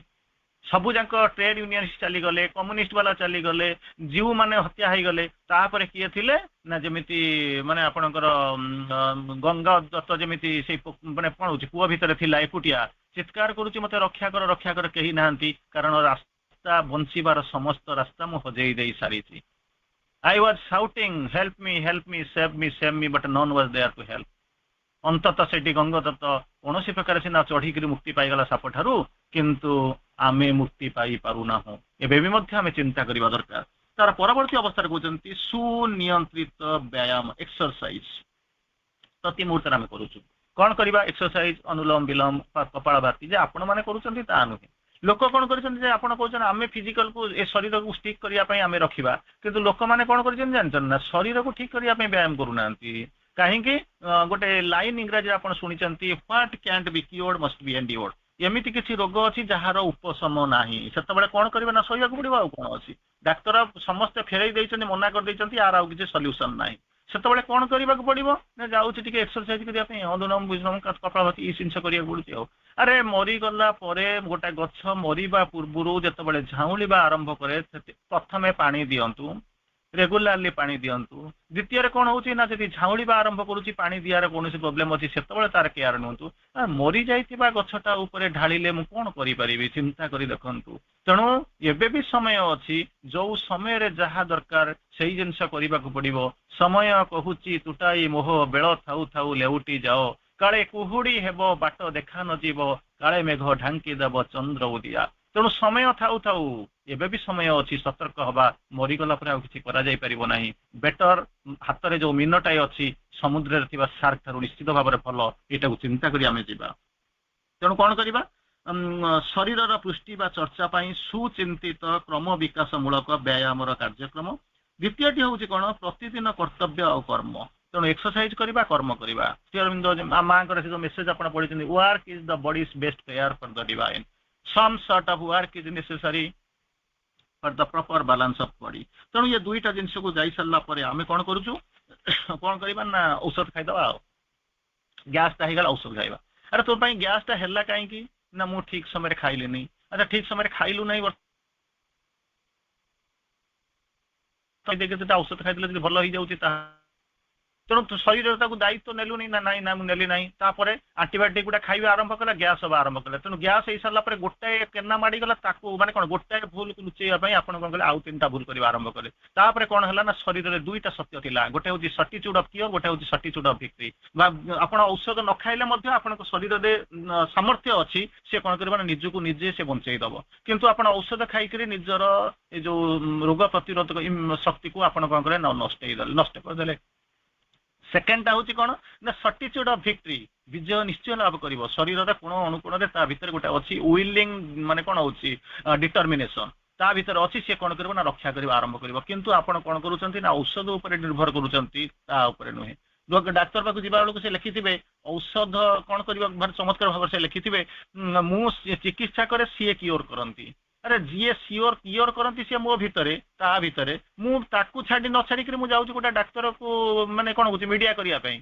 भगवान मंदिर गला बेलू जमी आम गोटे गोटे पूजक सहारा नौ पाद्री सहारा नौ मुल्लार सहारा नौ ठीक से भाया ये शरीर में भगवान शरीर से कौन जानी ना रोग हो कहीं जानते क्या से जानते ये शरीरटा या कौन ना pain is the first born of the inconscience निश्चेतना प्रथमे या ये शरीर which is the body's dumb original base तेणु इनडायरेक्टली शरीरटा कौन है निश्चेतना ये शरीर या जी कि पेन या पेन हूँ जो जी कि सब कारण तेणु इनडायरेक्टली कौटा आसूची ना गोटे इनकनसाइंस ये शरीर या पेन आसी pain is the first born of the inconscience निश्चेतना प्रथमे जन्म है पेन यही पेन ही हूँ आपण शरीर कौन हूँ ना मूल उत्स तेणु शरीरटा बसी पेन उपर पेन आसी इनकनसाइंस रु इनडायरेक्टली शरीरटा आसी इनकनसाइंस रु अतएव से कष्ट पाइब तेणु से कौन हो ना इनकनसाइंस केमी सुपर कनसाइंस हम चेष्टा करी ना पुरा औषध खाइबी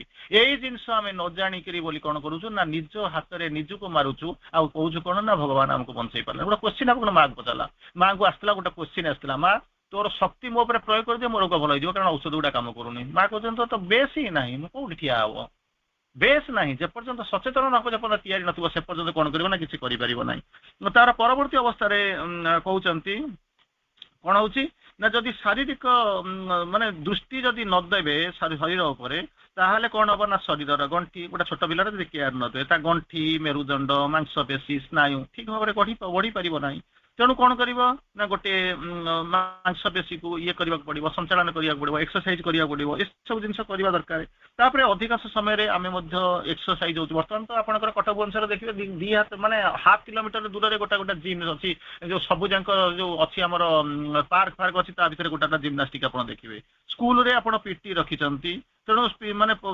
दौरान सबुठार जिनस हूँ भल जिनस हूँ कौन ना खाद्य कौटा सुइटेबल हम केमी कौन करवा तापर व्यायाम कर स्थान समय करवा उचित केतबेले कौन करी मु जानिनी माने जो समय जहाँ न करवा कथा ता करू जो समय जहाँ करवा कथा ताकू करू ना जितेबाला आखि खोलवा कथा से बंद कर देथिबा जितेबाला पार्टी बंद करवा कथा से खोली देथिबा यही भली प्रकृति आकृति को नहीं आम बंचीचु तब प्राणायाम कहते योगासन शरीर नमनीयता बढ़ाए प्राणायाम नाड़ी शुद्धि करे आसन एवं प्राणायाम जोग शुद्धि को जागृत करे आध्यात्मिक विकास दिगरे से सहायता करे से हमको कौन करिया पड़िबो मन को शांत एवं एकाग्र करने सहित प्राण शक्ति नियंत्रण करने आसन एवं प्राणायाम आवश्यकता अच्छी योगासन प्राणायाम आवश्यकता रोचे तेणु अत्यधिक व्यायाम करवा गोटाए दिन भल हो जाऊ व्यायाम करने पुळे खंड व्यायाम करेंगे द्वारा कौन हम जिते आश्रम व्यायाम हम तेणु से कौन करवा आरंभ हम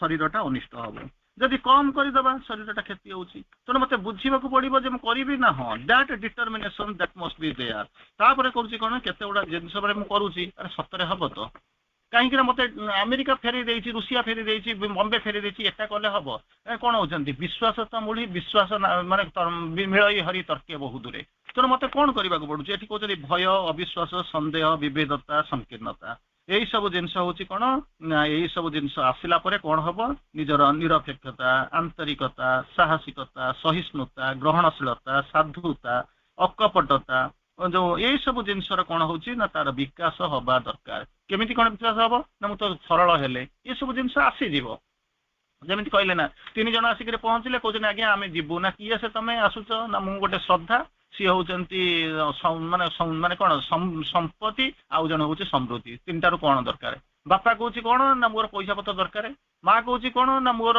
माने जो ना गाँ हो जाऊ किंतु झीटी कौच ना मोर दरकार कि ना श्रद्धा से मना कर बापा बाध्य कौच झील जो मागुच श्रद्धा तेणु आपण मैंने आसतु तेणु से श्रद्धा कथा कहला बेलू सी लोक श्रद्धा जो डाकिक पछक बुलेला बेलू 3 जन एक ना कौन ना समृद्धि एका जीव संपद एका जीव किंतु श्रद्धा सांगे ये 2टा जाक बंधा हो तेणु आप चिंता कर देखु प्रकृत में कौन करने को चाहते कौन ना तापर हूँ गोटा जिन हूँ दैनंदिन कर्म कर्म को यज्ञ बोलिक आप जानते तेणु नित्य नैमित्तिक अभ्यास कर्म आउ गोटा जिन हूँ वृत्तिगत कर्तव्य कर्म नैतिक एवं धार्मिक कर्म भागवत एवं आध्यात्मिक कर्म यही कर्म आपण मैंने पाती स्वार्थ कर्म निस्वार्थपर काम भागवत निवेदित कर्म भगवत कर्म यही सब जिनस भितर चिंता कर देखो मु कौ कम करने जाऊँगी कम करने पूर्व मुझे चिंता कर दिए मोर एत कौन लाभ हम कि ना माँ कहते एकाथरे 3-4टा जगह हाथ मारिबा अपेक्षा गोटे कार्य हाथ मार और जोटा कम करुच सेटा को संपूर्ण भाव में कर ये जो आपन को कहते माने कौन हूँ चमत्कार हूँ जो बुझाऊँच तेणु ये जो ता भितर को आम प्रवेश करुचु किंतु प्रकृति में आम कौन करुचु ना आम जापारूनु आम कौन करुचु न जानाटा आप समस्ते सबकि जानवे ना टेक इट डेट सियोर जा समस्ते सबकि जानी ना आम भी किसी जानिनु प्रति मुहूर्त आम भितर को प्रवेश करुचु किसी शिखार प्रयास करुचु से माँ कहले समुद्र को लेकिन आम प्रयोग कर ये ड्रप ऑफ प्रैक्टिस धीरे आज ड्रप करवा किसी दिन गला आउ टे डीप ड्रप जावा तेणु एकाथरे आम समुद्र भितर को पशिगले कौन हम ना जमी खीरी हांडी बुड़िक मरवा खीरी हांडी जमी गरम फुटुची हाथ पूरे जमी पोड़िक फटका हो आउ थे जीवन हम ना तेणु सब जिनसर गोटे सीमितता थाए आम से सीमितता को जानवा पड़ो तेणु कहते कौन आम जो विभिन्न कर्म आम सब जानले अभ्यास कर्म वृत्तिगत कर्तव्य कर्म नैतिक धार्मिक कर्म भगवत आध्यात्मिक कर्म यही सब जिनस कर्म आर भीतर आमको जाना पड़ो तेणु से हूँ कौन ना प्रत्येक मनुष्य गोटा वृत्ति अच्छी गुजराण मेटेवाई तो से वृत्ति को आदर होगा पड़ो वृत्तिगत कार्य छाड़ू सरी सारा कौन माने कौन हूँ माने ये हूँ राज कार्य सरी सारा भगवान कम करवा प्रति मुहूर्त आम चिंता करवा आमको जीवन में कहते माने आम 8 घंटा कम करा किसी करनी व्हाट अबाउट द रेस्ट तेणु प्रति मुहूर्त काम करेंगे समस्ते जाकर माटी खोलिए ताहले जो आईएएस हम किए से ସବୁ ଗୁଡାକ ହଉଛି କାମ। ସିଏ କିଏ ମେଣ୍ଟାଲ କାମ କରୁଛି, କିଏ ଭାଇଟାଲ କାମ କରୁଛି, କିଏ ଫିଜିକାଲ କାମ କରୁଛି, କିଏ ମାନେ ଇଣ୍ଟିଗ୍ରାଲ କର୍ମ କରୁଛି, କିନ୍ତୁ କିଛି ନା କିଛି କାମ କରୁଛନ୍ତି। ତେଣୁ ଆମେ କଣ କରିବାକୁ ପଡିବ, କାମନା ଯୁକ୍ତ କର୍ମ ଗୁଡିକୁ ଆମେ ସକାମ କର୍ମ ବୋଲିକରି କହୁଛନ୍ତି। ଯେଉଁ କାମ ଗୁଡିକ ନିସ୍ୱାର୍ଥପର ଭାବରେ କରୁଛନ୍ତି ଫଳ ଆଶା ନ ରଖି, ତାହା ହଉଛି ଭାଗବତ କର୍ମ ବା ଆଧ୍ୟାତ୍ମିକ କର୍ମ। କୌଣସି ପ୍ରକାର କର୍ମକୁ ଏ ପ୍ରକାର କର୍ମକୁ ନିଷ୍କାମ କର୍ମ ବୋଲିକରି କହୁଛନ୍ତି, ଯୋଉଥିରେ କି କର୍ତ୍ତା ଭାବ ନଥାଏ କି ଅହଂବୋଧ ନଥାଏ। କିନ୍ତୁ ଆମେ କଣ କହୁଛୁ, ଭଗବାନଙ୍କ ପାଇଁ ଭଗବତ ଯନ୍ତ୍ର ହେଇକି ଆମେ କାମ କରିବା। ଯେତେବେଳେ ରୁତ୍ ଉପନିଷଦରେ କର୍ମ ବୁଝା ହେଇଛି, ଆପଣ ମାନେ ତାହା ପଢିଛନ୍ତି। ବୁଦ୍ଧଦେବ ଧର୍ମପଦରେ ମଧ୍ୟ କହିଛନ୍ତି, ଜନ୍ମରୁ କେହି ଉଚ୍ଚ ନିଚ ଶୂଦ୍ର ବ୍ରାହ୍ମଣ ଶତ୍ରୁ ମିତ୍ର ହୁଏ ନାହିଁ, ତାହା ସବୁ ହଉଛି କର୍ମରୁ ଯୋଗ ହୁଏ। କର୍ମ ଯୋଗ କର୍ମସୁ କୌଶଳମ, ଅର୍ଥାତ କର୍ମ କରିବାର କୌଶଳକୁ ଯୋଗ ବୋଲିକରି କୁହାଯାଏ। କର୍ମ କରିବାର କୌଶଳକୁ ଯୋଗ ବୋଲି କୁହାଯାଏ। ତେଣୁ ପ୍ରଥମ କଥା, ସବୁଠାରୁ ବଡ ଜିନିଷ ହେଲା କଣ, ଯେଉଁ କାର୍ଯ୍ୟ କରିବା ଦ୍ୱାରା ଶରୀରର କ୍ଷତି ସାଧନ ହୁଏ, ସେ ନିଜର ଶକ୍ତିକୁ ଶୋଷି ନିଏ, ଶରୀରକୁ ନିସ୍ତେଜ ହେଇପଡେ, ସେଭଳି କାମ କରିବ ନାହିଁ। ତାହା ମଧ୍ୟ ଠିକ ନୁହେଁ ଯେ ଯେଉଁ କାମ ଆମକୁ ଭଲ ଲାଗିବ ଆମେ ସେଇ କାମକୁ ପସନ୍ଦ କରିବା। ତା ଦେହରେ କାମରେ ଛୋଟ ବଡ ନାହିଁ, ଉଚ୍ଚ ନିଚ ନାହିଁ, ଏଇ ସବୁ ଜିନିଷ ଆମକୁ ଚିନ୍ତା କରିବାକୁ ପଡିବ। ଯଥାର୍ଥ ମନର ଭାବ, ଟ୍ରୁ ମାନେ ରିଅଲ ଆଟିଚ୍ୟୁଡ, କର୍ମ ପଛରେ ତୁମେ ଯୋଉ ଆଟିଚ୍ୟୁଡ, ସେଇଟା ହିଁ ତୁମକୁ କହିବ। ସମୟ ନାହିଁ, ନହେଲେ ଆଟିଚ୍ୟୁଡ ଉପରେ ଆମେ କେତେବେଳେ ଆଲୋଚନା କରିଥାନ୍ତେ। କମ ଗୁରୁତ୍ୱପୂର୍ଣ୍ଣ, କମ ଇଏ ସବୁ ଜିନିଷ ନାହିଁ। ମା କହୁଛନ୍ତି, ପୂର୍ଣ୍ଣତା ପ୍ରତି ଯଦି ଆମର ଅନୁରାଗ ବା ଏକାନ୍ତ ଆଗ୍ରହ ରହେ, ତାହେଲେ ନଗଣ୍ୟ କର୍ମ ପାଇଁ ମଧ୍ୟ ଆମେ ତଦ୍ରୂପ ଆଗ୍ରହ ସୃଷ୍ଟି କରିପାରିବା। କହନ୍ତି, ଭଗବାନ ପୃଥିବୀ ସୃଷ୍ଟି କରିବା ପାଇଁ ଯେତିକି ପରିଶ୍ରମ କରିଛନ୍ତି, ଭାବିଛନ୍ତି ଗୋଟେ ଘାସ ଫୁଲ ତିଆରି କରିବାକୁ ମଧ୍ୟ ଆମେ ସେତିକି ପରିଶ୍ରମ କରାଯାଇଛି। କିନ୍ତୁ ଆମେ ମାନେ କଣ କରୁ, ଘାସହୀନ କଣ ବାସହୀନ ଘାସ ଫୁଲ ଦେବ ପୂଜା ପାଇଁ ଅଯୋଗ୍ୟ। ସେତିବେଳେ ବାସହୀନ ଘାସ ଫୁଲଟାই କହୁଛି, ଯଦି ବାସହୀନ ଘାସ ଫୁଲ ଦେବ ପୂଜା ପାଇଁ ଅଯୋଗ୍ୟ, ତାହେଲେ ସେ ଘାସ ସୃଷ୍ଟି କରୁଥିଲ କାହିଁକି? ତେଣୁ ଏସବୁ ଜିନିଷ ତିଆରି କରନ୍ତୁ ନାହିଁ। ଗୋଟିଏ ଜିନିଷ ଦେଖନ୍ତୁ, ବଡ ଛୋଟ ଏସବୁ ନାହିଁ। କର୍ମ ଆସକ୍ତିରୁ ମୁକ୍ତି ପାଇବାର ଅନ୍ୟ କୌଶଳ ଅଛି। ସମସ୍ତ ପ୍ରକାର ସାମାଜିକ ବାସନ୍ଦ, ଆଚାର, କୁସଂସ୍କାର, ଅନ୍ଧବିଶ୍ୱାସରୁ ନିଜେ କଣ କରିବେ ନା ମୁକ୍ତି ହେବା ସ୍ୱାଭାବିକ। ପ୍ରକୃତିର ନିୟମ ହେଲା, ବ୍ୟକ୍ତି ଯେତେ କର୍ମରେ ଲଗାଇବ, କାରଣ ଅବଶ୍ୟ କର୍ମର ପ୍ରକୃତି ନିଶ୍ଚିତ ଭାବରେ ନିୟୋଜିତ କରିବ। ସେ ବେଶୀ ଶକ୍ତି ମଧ୍ୟ ତା ଦେହରେ ସୃଷ୍ଟି ହବ। କର୍ମ ପାଇଁ କର୍ମ କରିବା ମଧ୍ୟ ଠିକ କଥା ନୁହେଁ। ତେଣୁ ଏଇ କଥା ଏମିତି ହବ ଯେ ଆମର କର୍ମ କର୍ତ୍ତବ୍ୟ ଭାବିକରି ଆମେ ତାକୁ କରିଥାଉ। ଯୋଉ ଆପଣଙ୍କୁ ଏକ୍ସାମ୍ପଲ ମଧ୍ୟ ଦିଆଯାଇଛି, ଆପଣ ମାନେ ଆଗରୁ ବୁଝିଛନ୍ତି। ଯେମିତି 3 ଜଣ କାମ କରୁଛି, ଜଣେ କହୁଛି ମୁଁ ବାଧ୍ୟ ହିଁ କାମ କରୁଛି, ଆଉ ଜଣେ କହୁଛି କଣ ନା ଆଉ ତ କରିପାରୁନି ଏଇଠି ରହୁଛି, ଆଉ ଜଣେ କହୁଛି ଭଗବାନଙ୍କ କାମ ହଉଛି ସେ ମନ୍ଦିରରେ ମୁଁ ଲାଗିଛି। ଏକା ଜିନିଷ, ଏକା ପ୍ରକାର ଲୋକ, ଏକା ଜାଗାର ଲୋକ, କିନ୍ତୁ 3 ଜଣଙ୍କର ମନ ହଉଛି ଅଲଗା ଅଲଗା। କର୍ମ ହଉଛି ଏକ ଯଜ୍ଞ, କର୍ମ ହଉଛି ଏକ ତପସ୍ୟା। ତେଣୁ ଭୋଗ ଲିପ୍ସା ନ ରଖିକିରି ତେନ ତେନ ଭୁଞ୍ଜିତା, ମାନେ ଯାହାକୁ କହୁଛନ୍ତି ତ୍ୟାଗର ସୁଗନ୍ଧଟି ତା ଭିତରେ ରହିବ, ତ୍ୟାଗ ରହିବା ଦରକାର। ଡିଭାଇନ ସାକ୍ରିଫାଇସ ତ ଆପଣ ଆଲୋଚନା କରୁଛନ୍ତି, ସେ ତ ବହୁତ ବଡ କଥା। କିନ୍ତୁ ଅନ୍ତତଃ ତ୍ୟାଗଟା ଆମେ କଣ ଜାଣିପାରୁଛୁ, ସାକ୍ରିଫାଇସ ସାକ୍ରିଫାଇସ ସାକ୍ରିଫାଇସ 3 ଥର ଶ୍ରୀ ଅରବିନ୍ଦ କହୁଛନ୍ତି। ସାକ୍ରିଫାଇସ ଫର ଦ ଡିଭାଇନ, 4th ଟାଇମ ଲାଇନରେ କହିଲେ, ସାକ୍ରିଫାଇସ ଫର ଦ ଡିଭାଇନ, ନଟ ଫର ଏନି ହ୍ୟୁମାନ ପର୍ପସ। ତେଣୁ ତାପରେ ପୁନର୍ବାର କହୁଛନ୍ତି ନିରାସକ୍ତି, ଆସକ୍ତି କାମ କରିବ, ରହିବନି।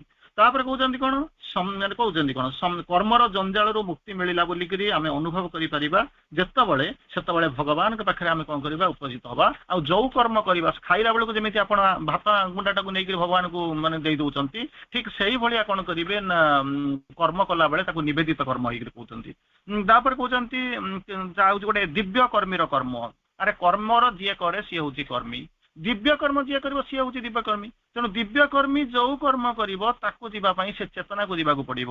ତାକୁ କହୁଛନ୍ତି, ସେଥିପାଇଁ କଣ କହୁଛି, ପୂର୍ଣ୍ଣତା ଉଦ୍ଦେଶ୍ୟ, ପୂର୍ଣ୍ଣତା ହଉଛି ଆମର ଉଦ୍ଦେଶ୍ୟ। ଆନନ୍ଦରୁ କର୍ମର ଜନ୍ମ। ଆମେ କଣ କରିବୁ ନା କର୍ମ କରୁ ଆନନ୍ଦ ଟିକେ ପାଇବା ପାଇଁ, ଏମିତି କରିବେନି। ଆନନ୍ଦରୁ କର୍ମ ଜନ୍ମ। ତାପରେ ମା ଆଗରୁ 3ଟି କଥା ଆମକୁ କହିଛନ୍ତି, ଯାହାକି ହଉଛି ଅଗ୍ରଗତି ପାଇଁ ସହାୟକ। କଣ କହୁଛି, ପ୍ରଥମ, ଶାସ୍ତ୍ର ଅଧ୍ୟୟନ କରିବା ଆମର ଦୈନନ୍ଦିନ କାର୍ଯ୍ୟର ଆବଶ୍ୟକୀୟ ଅଙ୍ଗ ହେବା ଉଚିତ, ପ୍ରଥମ କର୍ତ୍ତବ୍ୟ। ଆପଣ କହିବେ ଏଇଟା କଣ ପଢିବାଟା କଣ ଗୋଟେ କର୍ମ? ପ୍ରଥମ କଣ୍ଡିସନ ହଉଛି ଶାସ୍ତ୍ର ଅଧ୍ୟୟନ। ଦ୍ୱିତୀୟ କଥା କହିଲେ କଣ, ଯାହାକୁ ଆମେ ଯାଇକରି ଆଲୋଚନା କରୁଛନ୍ତି, ଅଧ୍ୟୟନ ଦ୍ୱାରା ଆମର ଚେତନା ଶୁଦ୍ଧ ହୁଏ, ଆମେ ଊର୍ଦ୍ଧ୍ୱଗାମୀ ହଉ। ଦ୍ୱିତୀୟ ହଉଛି କଣ ନା ଆତ୍ମ ସମୀକ୍ଷା, ସେଲ୍ଫ ଆନାଲିସିସ୍, କଣ କରିଛୁ, କେତେ ବାଟ ଯାଇଛି, କେତେ ବାଟ ପ୍ରୋଗ୍ରେସ କଲା। ତୃତୀୟ କର୍ମ ହଉଛି କଣ ନା ନିଃସ୍ୱାର୍ଥପର କାର୍ଯ୍ୟ କରିବା, ଫଳଟାକୁ କଣ କରିବା, ଭଗବାନଙ୍କ ଉପରେ ଛାଡିଦବା। ସେଇଥିପାଇଁ କହୁଛନ୍ତି work done in true spirit is the best meditation. ଯଦି ଯଥାର୍ଥ ମନୋଭାବରେ କାମ କରିବା ତାହେଲେ ହଉଛି ସେହା ହଉଛି ଉତ୍କୃଷ୍ଟ ଧ୍ୟାନ। ତେଣୁ କର୍ମ ଏବଂ ଯୋଗ ଭିତରେ ଯାହାକୁ ଆପଣ ମାନେ ଶୁଣନ୍ତି, ମା କହୁଛନ୍ତି କିଛି ମୁଁ ପାର୍ଥକ୍ୟ ଦେଖେ ନାହିଁ ଯଦି ଉତ୍ସର୍ଗ ଏବଂ ସମର୍ପଣ ଭାବରେ, ଇଫ୍ ଦେयर ଇଜ ଏ କନସିକ୍ରେସନ ଇନ୍ ଇଟ୍, ଯଦି ଥିବ ତାହେଲେ କର୍ମ ଆଉ ଉତ୍ସର୍ଗ ସମର୍ପଣ କଣ ହଉଛି ନା କର୍ମ ଆଉ ଯୋଗ ଭିତରେ ମୋର କିଛି ପାର୍ଥକ୍ୟ ଦେଖାଯାଏ ନାହିଁ। ଏବଂ ଯେଉଁ କାର୍ଯ୍ୟ ସମର୍ପଣ ଭାବ ନେଇକରି କରାଯାଏ ଉତ୍ସର୍ଗ ଭାବ ନେଇ କରାଯାଏ ସେହି କର୍ମଟି ହେଉଛନ୍ତି କଣ ନା ଯୋଗ। ତାର ପରବର୍ତ୍ତୀ ଅବସ୍ଥାରେ ଅଷ୍ଟମ ଆଡକୁ ଯିବା ଆତ୍ମସଂଯମ ଏବଂ ବ୍ରହ୍ମଚର୍ଯ୍ୟ ପାଳନ। ବ୍ରହ୍ମଂ ଚରତି ଇତି ବ୍ରହ୍ମଚର, ଚାରୋଟି ଆଶ୍ରମ କଥା ଆପଣଙ୍କୁ କୁହାଯାଇଛି। ଗୋଟେ ଯେ ବ୍ରହ୍ମଚର୍ଯ୍ୟ, ଗୋଟେ ଗ୍ରାହସ୍ଥ୍ୟ, ଗୋଟେ ହଉଛି ଯତିବ୍ରତ, ଆଉ ଗୋଟେ ହଉଛି ସନ୍ନ୍ୟାସ। ଚାରି ପ୍ରକାର କର୍ମ ବିଷୟରେ ଆପଣ ମାନେ ଜାଣିଛନ୍ତି ଏବଂ ତାର ପରବର୍ତ୍ତୀ ଅବସ୍ଥାରେ ଆପଣ ମାନେ ଯୋଉ ଯାଇଛନ୍ତି ଏବଂ ଦେଖିଛନ୍ତି, ତେଣୁ ସେତିକିବେଳେ ଚମତ୍କାର ଭାବରେ ଶ୍ରୀ ଅରବିନ୍ଦ ମାନେ ଆମେ ଯୋଉ ଜାଣିଛନ୍ତି ଯୋଉ ପ୍ରତ୍ୟେକ ଆଶ୍ରମର ଅବଧିରେ 25 ବର୍ଷ ଥିଲା, ତେଣୁ ସେଇ ଅବଧିରେ ତାକୁ ବର୍ତ୍ତମାନ କହୁଛନ୍ତି 100 ବର୍ଷ ବୋଲିକି ଧରି ନିଆଯାଇଥିଲା। 25 ବର୍ଷକୁ ପ୍ରଥମ 25 ବର୍ଷକୁ ବ୍ରହ୍ମଚର୍ଯ୍ୟ ଆଶ୍ରମ କୁହାଯାଉଥିଲା। ଏହି ଆଶ୍ରମରେ କଠୋର ଶୃଙ୍ଖଳା ରହି ବଞ୍ଚିବାକୁ ପଡୁଥିଲା, ଛାତ୍ର ଜୀବନ ବୋଲିକି ଆପଣ କହିପାରନ୍ତି, ଗୁରୁକୁଳରେ ରହୁଥିଲେ। ଦ୍ୱିତୀୟ ଯୋଉ ତାର ପରବର୍ତ୍ତୀ 5 ବର୍ଷକୁ ଯାହା କହୁଛନ୍ତି ଶୈଶବ କାଳ ରୂପେ ଧରାଉଥିଲା। 5 ବର୍ଷ ପୂର୍ଣ୍ଣ ହେଲା ପରେ ପିଲା ବାଲ୍ୟ ଶିକ୍ଷା ପାଇଁ ପ୍ରସ୍ତୁତ ହଉଥିଲା, ପ୍ରଥମ 5 ବର୍ଷ। ଏଥିପାଇଁ ତାକୁ ବ୍ରହ୍ମଚର୍ଯ୍ୟ ବ୍ରତ ପାଳନ କରୁଥିଲା, ତେଣୁ ବ୍ରହ୍ମଚର୍ଯ୍ୟ ଥିଲା। ତେଣୁ ଜୀବନରେ ବ୍ରହ୍ମଚାରୀର ଜ୍ଞାନ ଅର୍ଜନ କରିବା ସଙ୍ଗେ ସଙ୍ଗେ ଆତ୍ମସଂଯମର କୌଶଳ ଗୁଡିକ ମଧ୍ୟ ଆମକୁ କଣ କରିବାକୁ ପଡିବ ନା ଗ୍ରହଣ କରିବାକୁ ପଡିବ। ଶ୍ରୀ ଅରବିନ୍ଦଙ୍କର ଗୋଟେ ଚମତ୍କାର ମେସେଜ ଅଛି ଅନ୍ ସେଲ୍ଫ କଣ୍ଟ୍ରୋଲ, ଆପଣ ମାନେ ପଢିଥିବେ ଜାଣିଥିବେ ଯଦି, ସୋ ଲଙ୍ଗ ଆଟଲିଷ୍ଟ ଆଜ ଦ ସାଧକସ୍ ଆର୍ ନଟ୍ ସିଦ୍ଧ ଯୋଗୀ, ସାଧକ ମାନେ ଯେପର୍ଯ୍ୟନ୍ତ ଶୁଦ୍ଧ ଯୋଗୀ ନ ହେଇଛନ୍ତି ଆଟଲିଷ୍ଟ ସେଇ ପର୍ଯ୍ୟନ୍ତ ସେଲ୍ଫ କଣ୍ଟ୍ରୋଲ ଇଜ ଦ ଲ, ଆତ୍ମ ସଂଯମ ହଉଛି ନିୟମ। କାରଣ ଆଶ୍ରମରେ ସାଧନାରେ କିଛି ନିୟମ ନାହିଁ। ଶ୍ରୀ ଅରବିନ୍ଦ ଏଇଭଳିଆ ଯଦି ଅତ୍ୟଧିକ ମାଇନ୍ୟୁଟଲି ପଢିବେ ଶ୍ରୀ ଅରବିନ୍ଦଙ୍କୁ କହୁଛନ୍ତି self control is the law, at least ଯେପର୍ଯ୍ୟନ୍ତ ଆପଣ ସାଧକ ମାନେ ସିଦ୍ଧ ଯୋଗୀ ନ ହେଇଛନ୍ତି। ତେଣୁ ତାର ପରବର୍ତ୍ତୀ ଅବସ୍ଥାରେ ତାଙ୍କୁ ବ୍ରହ୍ମଚର୍ଯ୍ୟ ଜାଣୁଛନ୍ତି। ତାର କହୁଛନ୍ତି ବ୍ରହ୍ମଂ ଚରତି ଇତି ବ୍ରହ୍ମଚର୍ଯ୍ୟ, ବ୍ରହ୍ମରେ ବିଚରଣ କରିବା, ବ୍ରହ୍ମ ଶକ୍ତିକୁ ଧାରଣ କରିବା ହଉଛି ବ୍ରହ୍ମଚର୍ଯ୍ୟ। ବ୍ରହ୍ମ ଏବଂ ସତ୍ୟର ଚର୍ଯ୍ୟା ଆକୁ କୁହାଯାଏ। ତେଣୁ ଏଇ ସତ୍ୟର ଶାରୀରିକ, ପ୍ରାଣିକ ଏବଂ ମାନସିକ କ୍ଷେତ୍ରରେ ବ୍ରହ୍ମ ଶକ୍ତିକୁ ଧାରଣ କରିବା। ଆପଣ ଜାଣିଛନ୍ତି ବିବେକାନନ୍ଦଙ୍କର ସ୍ଖଳନ ହେଇଥିଲା ବୋଲି ସେ ଉଠେଇକି ପିଇ ଦେଇଥିଲେ, ଆମେ ପ୍ରତି ମୁହୂର୍ତ୍ତରେ ତାକୁ କଣ କଣ ସବୁ କରୁଛୁ। ଶରୀରକୁ ତେଜସ୍ୱୀ ଏବଂ ଓଜସ୍ୱୀ କରିବାର ଶକ୍ତି ଏଇ ବୀର୍ଯ୍ୟରେ ହିଁ ଅଛି। ବ୍ରହ୍ମ ବିକରଣ କରିବା କଣ ହଉଛନ୍ତି, ଶରୀର ମଧ୍ୟରେ ଯଦି ଆମେ ତାକୁ ଧାରଣ କରିପାରିବା ବ୍ରହ୍ମ ବିଚରଣ କରିବା ଆରମ୍ଭ ହବ। ତେଣୁ ସୌନ୍ଦର୍ଯ୍ୟ, ଅଭିନବ ସୌନ୍ଦର୍ଯ୍ୟ ରୂପେ ଆପଣଙ୍କର ଶରୀରର ପ୍ରତିଫଳିତ ହବ। ଅଖଣ୍ଡ ବ୍ରହ୍ମଚର୍ଯ୍ୟ ବ୍ରତ ପାଳନ କରିବା ଏଇ ହଉଛି ଦ୍ଵାରା ବୀର୍ଯ୍ୟ ଶକ୍ତି ଊର୍ଦ୍ଧ୍ୱମୁଖୀ ହେଇ ଓଜରେ ପରିଣତ ହେବା ଆରମ୍ଭ କରିବ। ତେଣୁ ତାର ଜନ୍ମ ଲିପ୍ସା ଚରିତାର୍ଥ କରିବା ଦ୍ଵାରା ଶକ୍ତି ଗୁଡାକ ନଷ୍ଟ ହଉଛି, ତପଶକ୍ତି ଯାଉଛି, ଯାହା ଆପଣ ଜାଣିଛନ୍ତି। ମା କହିଛନ୍ତି ପ୍ରତ୍ୟେକଟି ଯୌନ ସମ୍ଭୋଗର ଅର୍ଥ ହଉଛି ମୃତ୍ୟୁ ଆଡକୁ ଗୋଟିଏ ଗୋଟିଏ ପାଦ ଆଗେଇ ଯିବା। ପ୍ରତ୍ୟେକଟି ଯୌନ ସମ୍ଭୋଗର ଅର୍ଥ ହଉଛି ମୃତ୍ୟୁ ଆଡକୁ ଗୋଟାଏ ଗୋଟାଏ ଆଗକୁ ଦେବା। ତେଣୁ ଯଦି ଯାହା ଆସୁଛି ମାଙ୍କ ହାତରେ ଦେଇଦିଅ, ଯାହାର ଆବଶ୍ୟକତା ସିଏ ପୂରଣ କରିବେ। ସେଇଥିପାଇଁ ମା କହୁଛନ୍ତି keep sheltered in my arms they will protect you against everything, ମୋର ବାହୁରେ ଆଶ୍ରୟ ନିଅ, ସେ ତୁମକୁ ରକ୍ଷା କରିବ। ଯୌନ ସଙ୍ଗମ, କାମ ଲିପ୍ସା, ଭୋଗ ଲିପ୍ସାରୁ ନିବୃତ୍ତ ହୁଅ। ବ୍ରହ୍ମଚର୍ଯ୍ୟ ଏକ ବିଜ୍ଞାନ, ଏକ ତପସ୍ୟା। ଉପନିଷଦ କହୁଛି ତପ ବ୍ରହ୍ମେତି ବ୍ୟଜାନାତ, ଅର୍ଥାତ ତପ ହିଁ ହଉଛି ବ୍ରହ୍ମ। ବ୍ରହ୍ମଚର୍ଯ୍ୟ ହଉଛି ସେଇ ତପ ବ୍ରହ୍ମ। ବ୍ରହ୍ମକୁ ଯେଉଁମାନେ ଜୀବନରେ ଅନୁସରଣ କରନ୍ତି ସେଇମାନେ ହଉଛନ୍ତି ବ୍ରହ୍ମଚାରୀ। ବୀର୍ଯ୍ୟ ହଉଛି ତପଶକ୍ତି, ତପଶକ୍ତିକୁ ଧାରଣ କରିବା ବା ବୀର୍ଯ୍ୟ ଶକ୍ତିକୁ ଧାରଣ କରିବା ହଉଛି ବ୍ରହ୍ମଚର୍ଯ୍ୟ। ବ୍ରହ୍ମଙ୍କର ସ୍ଥୂଳ ରୂପ ହେଉଛି ବୀର୍ଯ୍ୟ ଏବଂ ସୂକ୍ଷ୍ମ ରୂପ ହେଉଛି ତପଶକ୍ତି। ଏହାକୁ ମଧ୍ୟ ସୃଜନୀ ଶକ୍ତି କୁହାଯାଏ। ଏହି ମହାନ ଶକ୍ତିଟି ରଜ ବୀର୍ଯ୍ୟ ଏଇ ଦୁଇଟି ଭାଗରେ ବିଭକ୍ତ ହେଇଛି। ତେଣୁ ଏ ଦୁଇଟାର ମିଳନରେ କଣ ହଉଛି ନା ସୃଷ୍ଟି ସମ୍ଭବ ହଉଛି। ତେଣୁ ବ୍ୟକ୍ତି ତପଶକ୍ତି ଯଦି ଶକ୍ତିର କ୍ଷୟରେ ତପଶକ୍ତି ହ୍ରାସ ହୁଏ, ବ୍ୟକ୍ତି ହୀନବର୍ଯ୍ୟ ହୋଇପଡେ। ତେଣୁ ମହିଷାସୁରର ନିଧନ ଏହି ତପଶକ୍ତିର ହ୍ରାସ ଯୋଗୁଁ ସମ୍ଭବ ହେଇଥିଲା ବୋଲି ଆପଣ ମାନେ ଜାଣିଛନ୍ତି। ତାର ହଉଛନ୍ତି ପରବର୍ତ୍ତୀ ଅବସ୍ଥାରେ କହୁଛନ୍ତି ଶରୀର ସୃଷ୍ଟି ହେବା ଏବଂ ନଷ୍ଟ ହେବାର କାରଣ ହଉଛି ବୀର୍ଯ୍ୟ ଶକ୍ତି, ପ୍ରଜ୍ଞା ଶକ୍ତି ଏବଂ ଆଧ୍ୟାତ୍ମିକ ଶକ୍ତି। ଏହି ଶକ୍ତିକୁ ସଞ୍ଚୟ କଲେ ଉତ୍ସାହ ଆସିବ, ଆଗ୍ରହ ଆସିବ, ତେଜ ଆସିବ, ଧୈର୍ଯ୍ୟ ଆସିବ, ସହନଶୀଳତା ଆସିବ, ସତ୍ୟ, ଅକ୍ରୋଧ, ଅହିଂସା, ଦୟା, କ୍ଷମା, ଗ୍ରହଣଶୀଳତା, ନମନୀୟତା, ଆନ୍ତରିକତା, ସାହସିତା, ଏସବୁ ଜିନିଷ ଆସିବ। ମନ ପ୍ରାଣ ଶରୀରର ଅମୃତ ରସାୟନ ବା ମୋଦକ ହେଉଛି ବୀର୍ଯ୍ୟ। ତରଳ ବା ଜଳ ଅବସ୍ଥାରେ ଥାଏ। ଜଳର ଧର୍ମ ହେଉଛି ନିମ୍ନଗତି। ତେଣୁ ତରଳ ଅବସ୍ଥାରେ ଥିବା ବୀର୍ଯ୍ୟ ଉତ୍ତେଜନାରୁ ନିମ୍ନକୁ ଗତି କରେ, ତେଣୁ ନଷ୍ଟ ହୋଇଥାଏ। ଏହି ବୀର୍ଯ୍ୟକୁ ଊର୍ଦ୍ଧ୍ୱଗାମୀ କରିବା ହେଉଛି ସାଧନାର ଲକ୍ଷ୍ୟ। ତାର ପରବର୍ତ୍ତୀ ଅବସ୍ଥାରେ ଆମେ ଶ୍ରୀ ଅରବିନ୍ଦ କହୁଛନ୍ତି ପୂର୍ଣ୍ଣ ପ୍ରଭୁତ୍ୱ ଏବଂ ନିବୃତ୍ତ ନିମିତ୍ତ ଯଥାର୍ଥ ଆଧ୍ୟାତ୍ମିକ ପ୍ରୟାସରେ କୌଣସି କ୍ଷତି ହୋଇପାରେ ବୋଲି ମୁଁ ମନେ କରୁନାହିଁ। ବ୍ରହ୍ମଚର୍ଯ୍ୟ ବ୍ରତ ଅବଶ୍ୟ ନିଶ୍ଚିତ ଭାବରେ ଏକ ବିଜ୍ଞାନ ଏବଂ ତାହା ହେଉଛି କଠୋର ବ୍ରତ। ଆତ୍ମ ପରିପୂର୍ଣ୍ଣତା ପାଇଁ ବ୍ରହ୍ମଚର୍ଯ୍ୟ ନିହାତି ଅପରିହାର୍ଯ୍ୟ ଏବଂ ପ୍ରାଥମିକ ପଦକ୍ଷେପ। ଶୁଦ୍ଧ ମୁକ୍ତ ଭୟ କପଟଶୂନ୍ୟ ପରିବେଶ ମିଥ୍ୟାଚାରର ଛଦ୍ମରିପଟିକୁ ଖୋଲିଦିଏ। ତେଣୁ ଆମର ଆବଶ୍ୟକତା ହେଉଛି ସତ୍ୟ, ଜ୍ଞାନ, ପ୍ରେମରେ ବିଶ୍ୱାସ, ଏଇ ସବୁ ଜିନିଷ। ଫାଇନାଲି दुई मिनिट हवा उच्चतर सत्य प्रति अनुराग जो सत्य बोलिक कहते जहाँ को लेकिन आम जाऊँच श्री अरविंद माने माँ तो जानते only truth to know is good to live is better and to be that is perfect only truth truth truth से सत्य रहा सत्य बास करवा to know is good to live is better and to be that is perfect तेणु ये जो उच्चतर सत्य प्रति आमको कौन हो गोटे माने निजको जमी अईना आगे रखला माने जमी आपणकर निजको देखिपारती ठीक सेमती सत्य को अईना भाविक जीवन में प्रयोग करूँ श्री अरविंद चारोटी लाइन अच्छी मोर जहाँ मन पड़ू if your souls could if our souls could see and love and clasp God's truth जदि देखी see and love and clasp देख भल पाइब और आलिंगन कर भगवान पूर्ण सत्य को से कौन हम देन से if our souls could see and love and clasp God's truth its infinity radiance would seize our hearts soul आगे कौन हो हार्ट अच्छी इमोशन आसवा सीज करदब तापर ये बॉडीटा कौन हम our being in God's image be remade आउ थे कौन कर ना ये शरीरटा पुनर्निर्मित हम जो समय आप कहती मोर मरीगली सरीगला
बैठे नथिला भाई आपन किसी शुणा जाऊनी भाई आम किसी शुणी पारुनु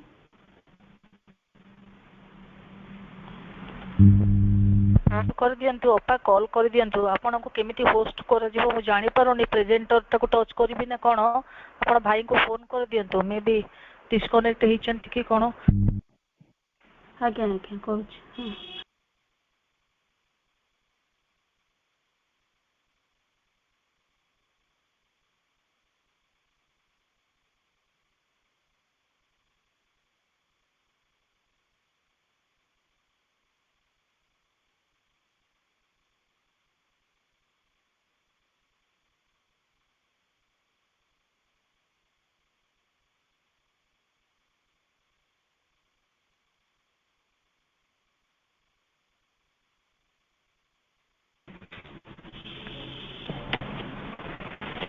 भाई को कॉल कले भी सुनी पारु नांती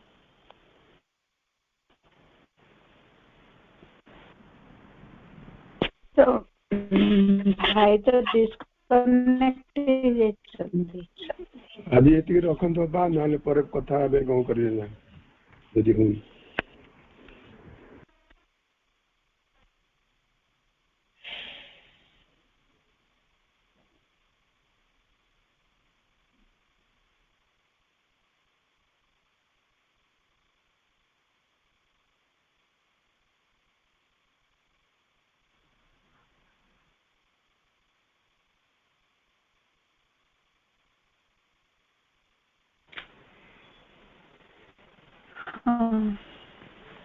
भाईଙ୍କର कॉल भी लागू नथिला भाई निजे कॉल करके कहले कटि गले वर्तमान भाई कहले सरी जाइथिला 1 मिनिट सुना गलानी हम कहली जे सुना गलानी तेणु भाई काटि देले आमे पुणी नेक्स्ट टाइम सुनिबा नेक्स्ट संडे रे आज कार्यक्रम को मांग पाखरे समर्पण करिबा हेलो हेलो हेलो बापा बंदा हेलो